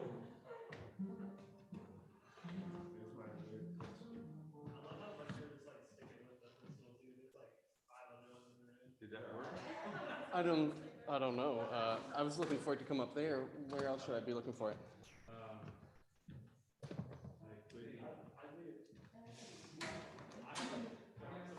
Can I perform before I do the teaching? Yeah, absolutely. Oh yeah, Okay. sorry, Cole, wait, we're not doing the teach part. Just yet, hang on one second. Let's see. That's it. Okay.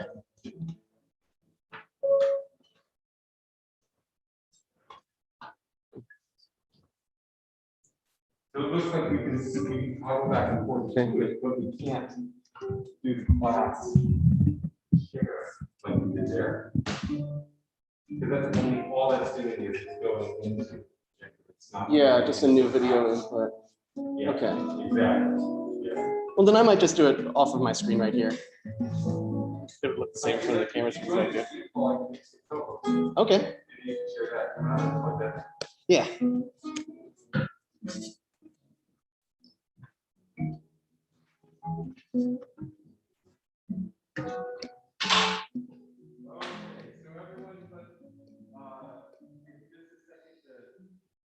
Tune up your instrument if you're playing, so that way it gets adjusted. So you get good information, and then we're gonna switch over to have Mr. Blunt play for us. You want to do that? Yeah.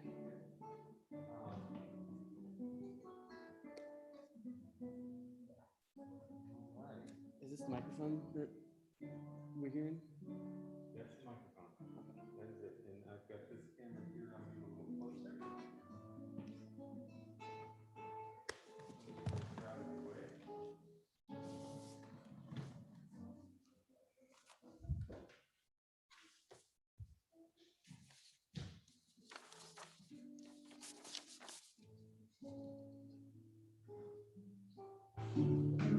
All right.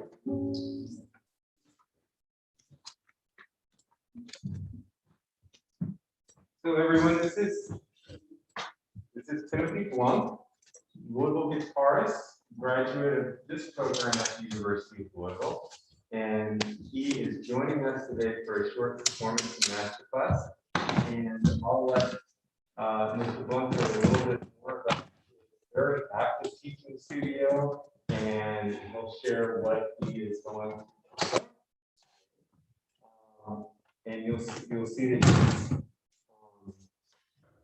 probably playing some pieces that are less familiar to you. And this is the program. So, Sure. I'm going to play two pieces by Rodrigo, Mr. Joaquin Rodrigo, not another Rodrigo. And the first one is called In Los Trigales, which means in the wheat field. Pretty serious subject matter from that one. The next one is called Junto al Generalife, which means close to the Generalife. yeah, I thought you were playing some more obscure. The last one is kind of obscure in its own way, but no, these are pretty guitar-y pieces. Yeah. Don't need the mute.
this next one is Junto al Generalife, which means close to the Generalife. And the Generalife is a famous garden in Spain. And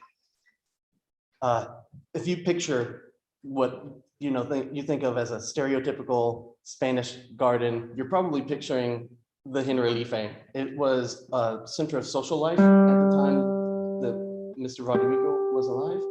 And it's one of many pieces that he's written for places, and specifically like beautiful places in Spain. And I think that it's really wonderful that Rodrigo has such a huge collection of these landscape pieces, these really impressionistic dedications to Spain, given that he was a blind man and wouldn't have experienced that place the way that most people would. Instead, he's probably living in a world of sound and smells and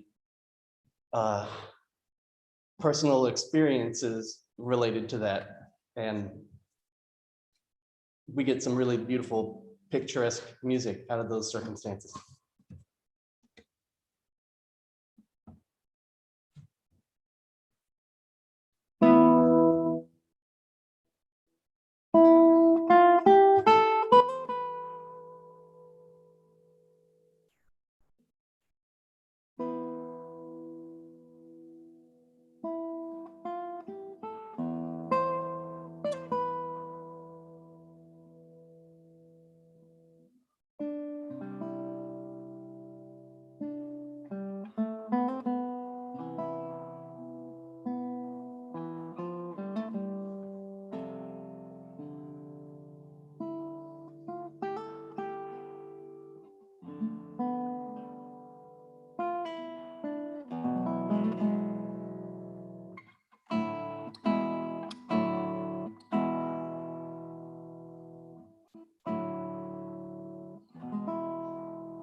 Hey,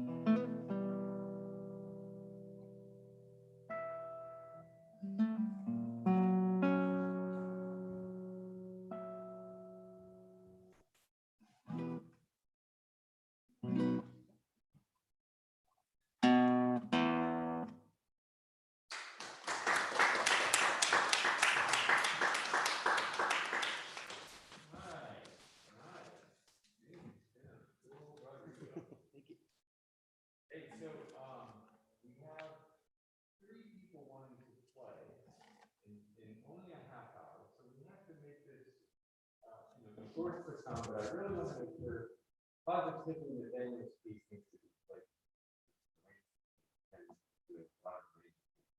And then, Paul, you've only played the one on the C. Do you mind if you play for Kayla tomorrow? Love for you to play for Kayla. Yeah. So we'll see how time goes, but let's have, Okay. is that okay? Yeah. Yeah. You can do whatever. You like. You see on the screen with it. My phone. It's capturing where you see it.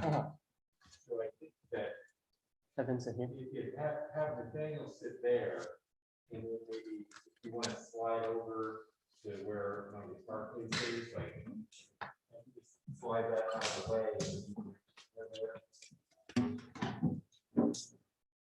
Like that, maybe. Yeah.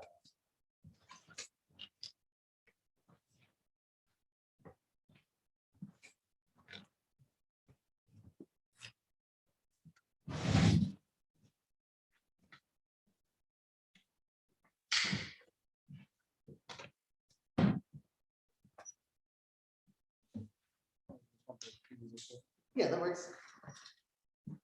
I don't need it. I haven't memorized. Awesome. What do you play?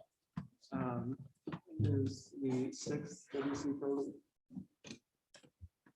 Footsteps in the Snow. Is this the one I've seen a WC piece called like Snowflake or something like that? That's a children's corner piece. Yeah. So. Okay. I haven't heard this one yet. Drop C sharp, that's cool. It changes to D later.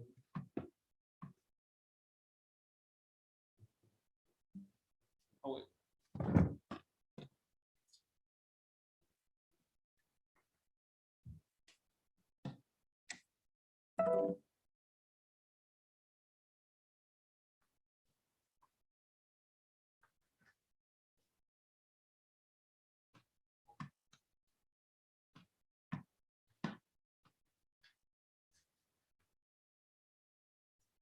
Oh,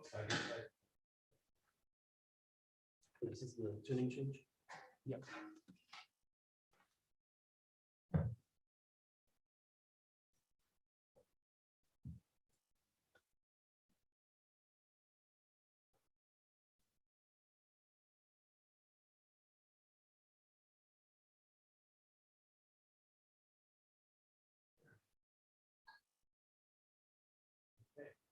Here's the piece.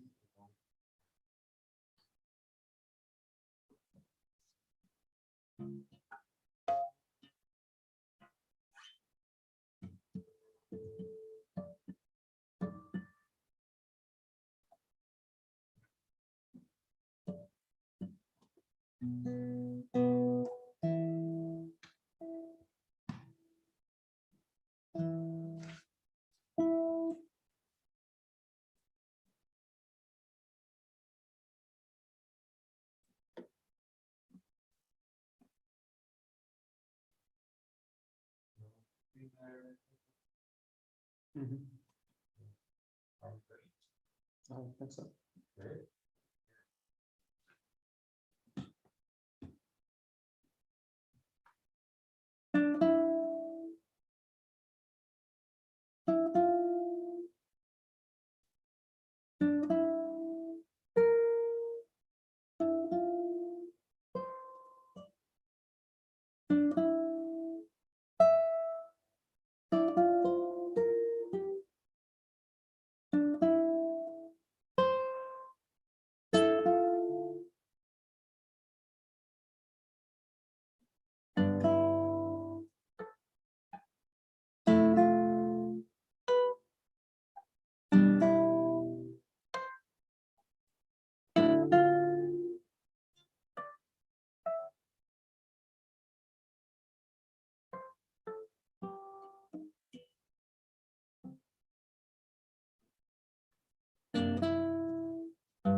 Full piece, really lovely, really profound music. I feel like it's very heavy on the the footprints, unless on the snow, whatever that means.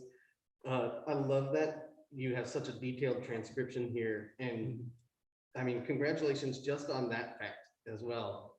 I can't tell you how many WC pieces I have started to work on, and then just like the task is so overwhelming and it gets shelved for years. But you really powered through this one and got really cool transcription with a ton of detail and a really good, great problem solving throughout. What do you think is the biggest difference between the piano score and what you have here? Are there like range issues? Do you have to leave out voicings here and there? For most of the chords, this is actually a pretty like narrow range piece. There's only a few spots where I had to actually change voicings. That F sharp to C is normally an octave lower, but obviously that's not really doable. Not without another tuning change. I'm not going to do that. Or another straight. Right. And I think the D and A at the very end are an octave lower as well than the original. But other than that, I think I had pretty much the same chord voicings everywhere. Yeah, in Debussy's music, there's all these like colorful, really drastic changes an octave, and sometimes that just, it's impossible to translate, but it's cool to hear it actually work in this piece. So what do you think is the most challenging part of this? Maybe like left-hand wise. I know that you're doing some really impressive looking stuff with your tuning. This is probably the most inventive part of the thing, where I use my thumb there to fret the A flat, because I don't have any other fingers. Ah, yeah. But that's not really that difficult. As far as difficulty goes, I think the hardest thing is just all the finger substitutions. So like this part.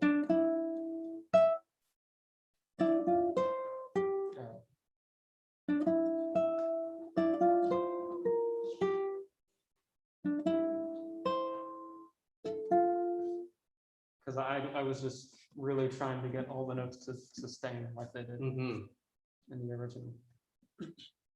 It's too bad that that sixth string is tuned to a D, or else we could take advantage of some, or it's tuned to C sharp. Or else some of that resonance would help to back that up. Can I see you play that passage again? I think it's 3.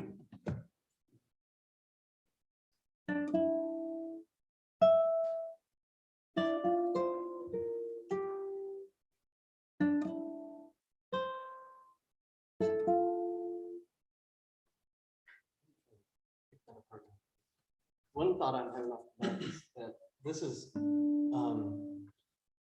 pretty faint. It's amazing how well the tone is matching, and I had to like check that to see that you're actually playing a harmonic there.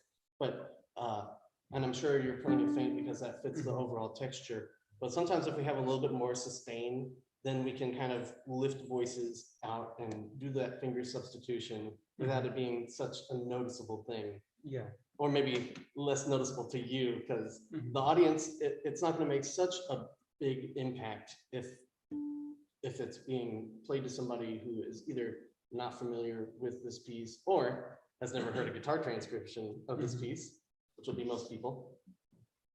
So you're starting right at measure 3, and are you fretting both of those notes?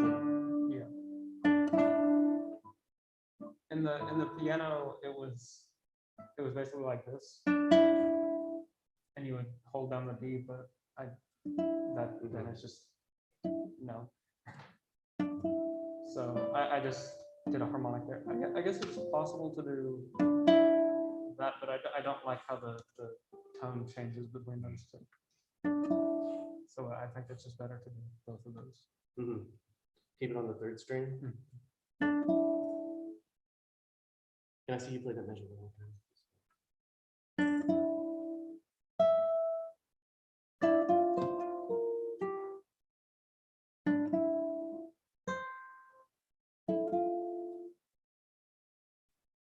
So where specifically are you finding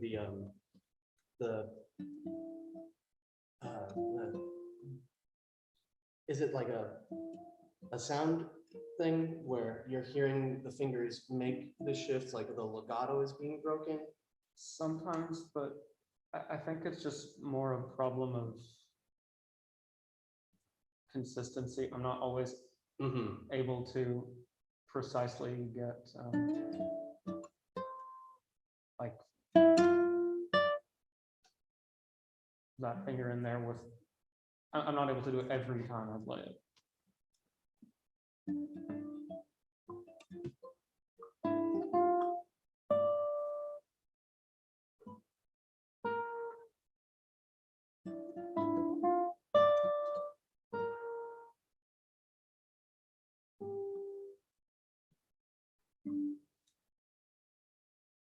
Do I have that right here?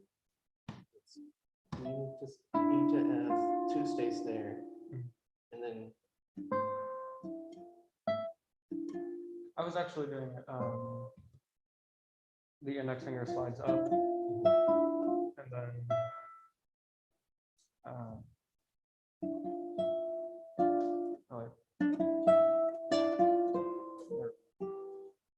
because if I use my second finger there, I don't really have a finger for the D and the C.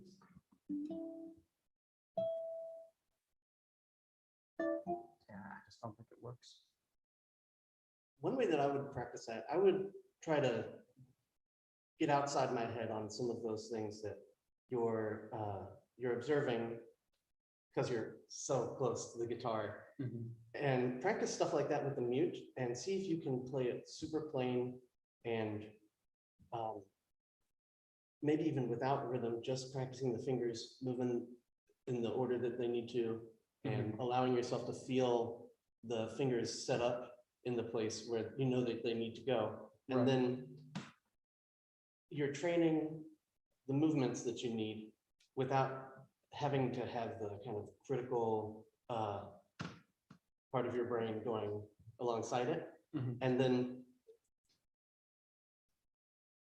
in a performance environment that's ideal, like this really resonant room, a lot of that stuff is going to be not so apparent.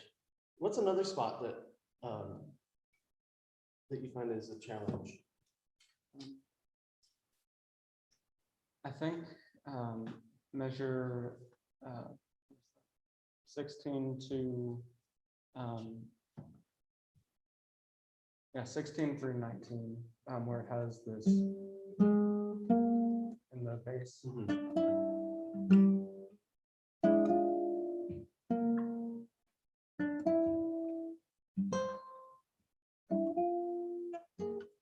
It's easy for, especially there, to get that D cut off.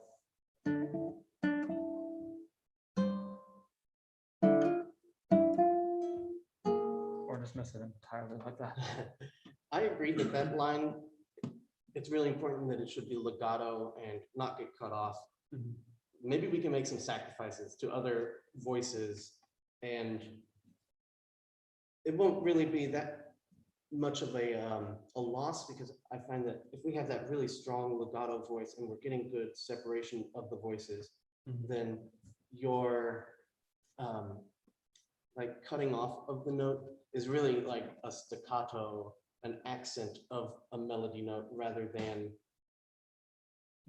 a failure of legato. So which one in that passage, let's try and find a couple melody notes where we can do that. Like if we play through just the individual voices, then we have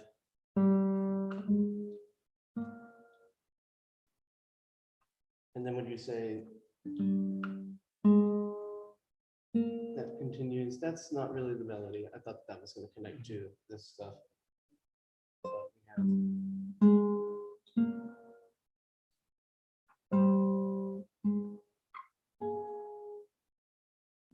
and then up top, we get that triplet figure again. Yeah, I'd say something in the top line. Play maybe legato at first, and then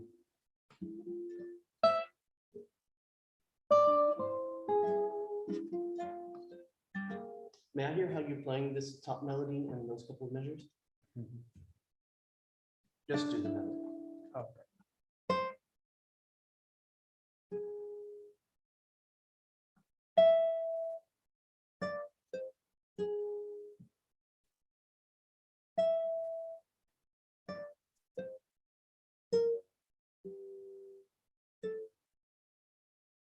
Yeah, so it's kind of like a two-part phrase. This would be the question part of the phrase.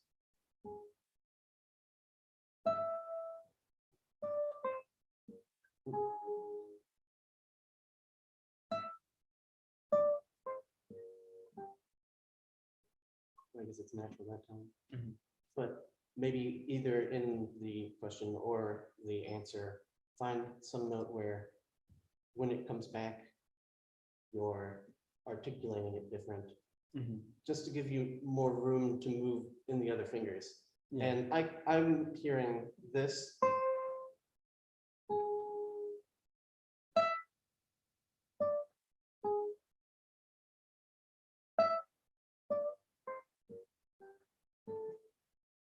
But whatever you're hearing and whatever kind of like fits within this goal of ours would be a good choice. And I think once you start to incorporate that into the way that you play the piece and you're feeling a little more confident in this section and it's like, it's working and fitting in with the rest of the music, that musical idea is going to continue to develop and become, have a life of its own. So, no, I'm always hesitant whenever I have the students' music in front of me because, you know, it's so personal and I don't ever want to tell you how to play your music, but that idea of shaping the melody a little differently within this overall texture, I think that'll really help you. And it's not like you're taking away from the score either, Right, you know, it would be adding articulation marking to that, which I think that's totally fair game. So it's just a matter of finding where the trouble spots are and just seeing if I can interpret the melody differently. Yeah, and So- of course, like going through this one voice at a time in that process, or at least considering one voice at a time, you wouldn't want to make a whole vertical moment of a chord staccato. That would stick out, but anything else would be just artistic interpretation and artistic, you know, value. I don't think there are any other spots. Or this section here from 28 to 31, basically. These chords. This section isn't too difficult.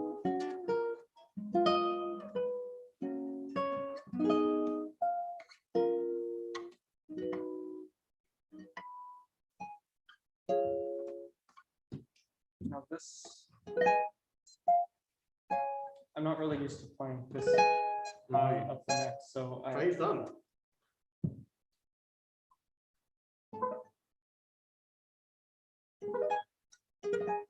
Or maybe if you do like the thumb with another finger, because it's hard to get like, you would never get a full bar with your thumb.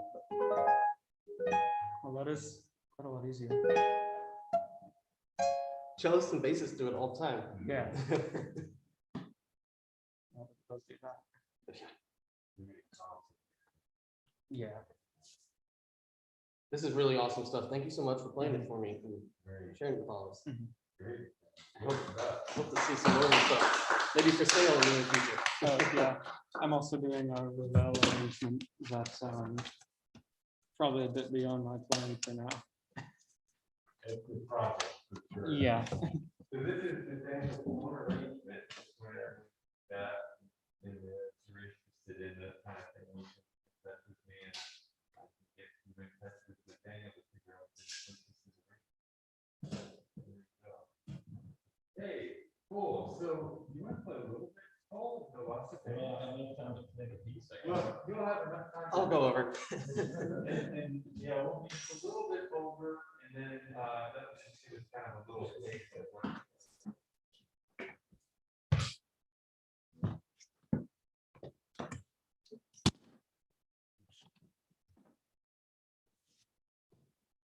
You have this memorized? Yeah. I can pull up on my computer.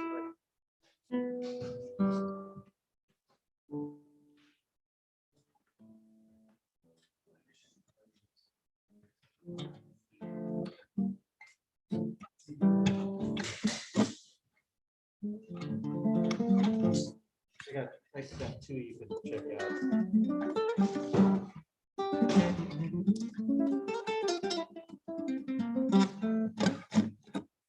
Maybe not, maybe I just have one. Go ahead. You're ready.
Las Abejas. You know what that means? The bees. Yeah. I always like to think of Flight of the Bumblebee. This is like Yeah. Marios's answer to that Yeah, virtuosic basically. piece. I'm interested in when in like time, how closely those pieces compare in their release. Yeah. I don't know exactly. When was Flight of the Bumblebee? I think that's Rimsky-Korsakov, so that would have been like late 1800s probably.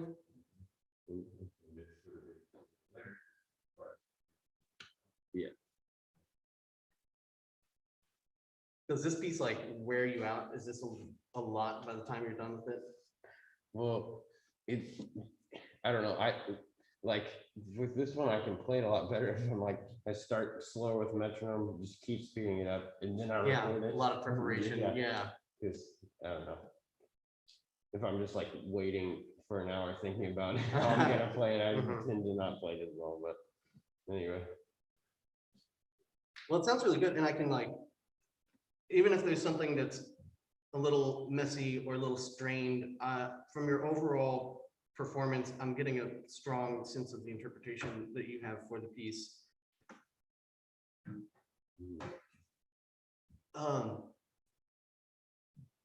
I was asking if you were like tired by the end of this piece, because it looks like you're doing a lot of work to play the piece, but that's totally subjective on my part. And also, I fight constantly to make sure that I don't wear myself out, because I will like put every piece up at the tempo where like it's almost unmanageable, Yeah. but I can do it like on my couch just fine, and then I don't know what's going to happen out there in the real world. And I found that that's more of like a tension issue, and so I was just curious if that was something that was in your mind, or maybe something that you had been working on. Yeah, I have worked on that some because, well, it's, I don't know, it's mostly like tension in the left hand, probably a lot. Just with the slurs, sometimes it can get to be a lot. I don't know. Well, I see you really using your left hand and using your whole body to support your left hand, like some of the way that you like lean into stuff when you're playing. Yeah, I don't know. I probably just do that on every piece. Uh-huh. I do that, but I do that too. I remember feeling like I had this shock of realization of what I'm like when I'm playing, because I always felt like I'm this close to my left hand whenever I'm playing. And one suggestion I was going to make that might help that, and just in general will help you feel a little more control, is to get your head out of the guitar as much as possible and deliberately practice reading through this music. I know we always are in a rush to memorize something, and then that feels like we can perform it because we can just make the music come out of nowhere. And there's a lot of truth to that feeling. But I also have found that I really enjoy the feeling of score study, well, in the moment. And there's details that I will never be able to memorize in some music. But if I'm reading, then I can keep that stuff going. I'll have an artistic interpretation that's a little bit of improv, because I'm able to like get information from the page as well as get out some of the things that I want to. And the whole time you're doing that, you're up facing the page instead of kind of getting into this position.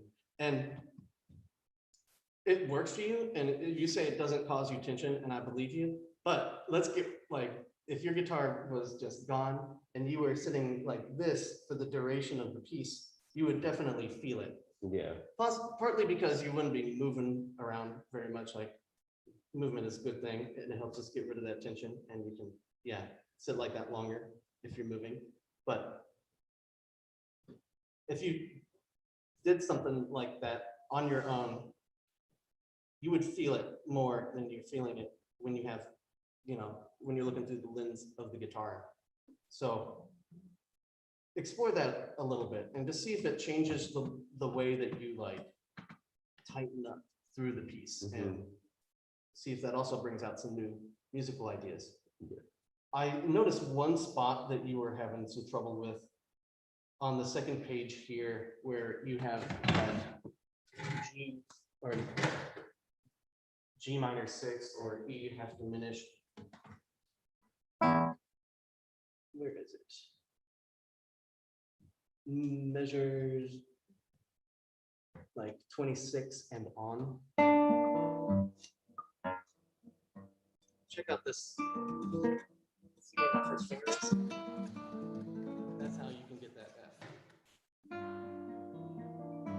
Or whatever it is. So this is called a hinge bar. Have you ever heard of a hinge bar? Yeah. Yeah. Try to use one right there. It's so hard to practice hinge bars because there's so few good places to use them, but this is a really effective one. So from 26 on, you have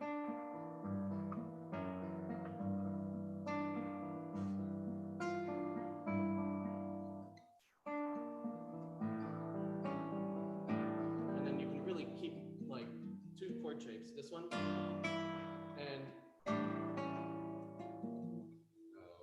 so yeah, keep that shape, and then can you lean that one back? Yeah.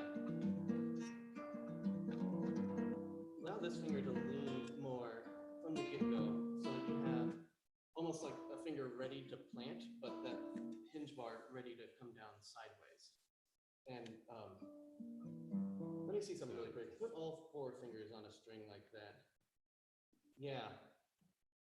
See how this one leans back a little bit?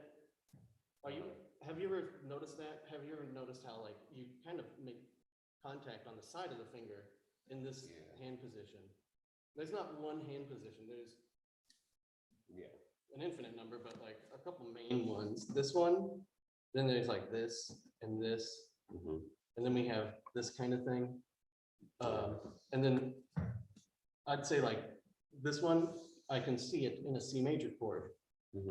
This chord shape, I can see it in a G major chord, and it's about how my palm is angled to the neck more than what my fingers are doing. So think of this shape as kind of like your G chord.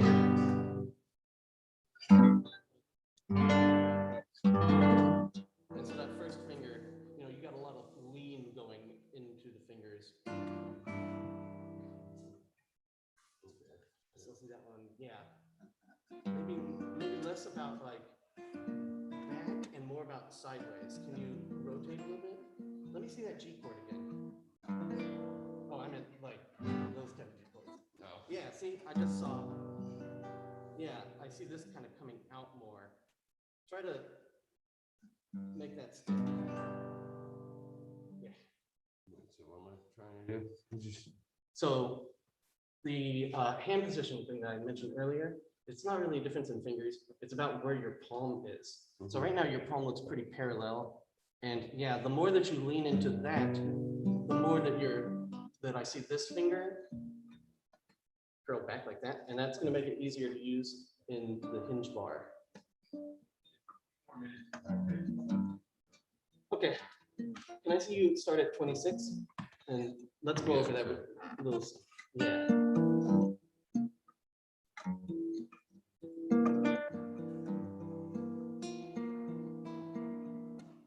And then the pinky and the second finger, or the first finger, can stay put.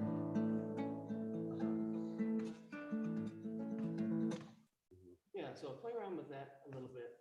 And then that crazy 7th chord, where is it? Is it here, or is it like? Yeah, I don't know why I was screwing that one up. I usually never screw that one up.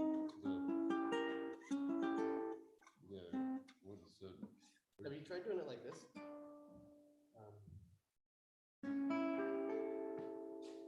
You'd have to change the arpeggio pattern, but if you use that open E, then you can. Yeah, I think me and Chris talked about that one. At the speed that you're playing it at, it would be hard to do a really drastic change in the arpeggio pattern like that. But if you had a tempo that's even like this, like what you were just playing, then I think it would be easier to make that switch. And then of course that's kind of at a cadence, so you can lean into that a little bit more. That sounds pretty good.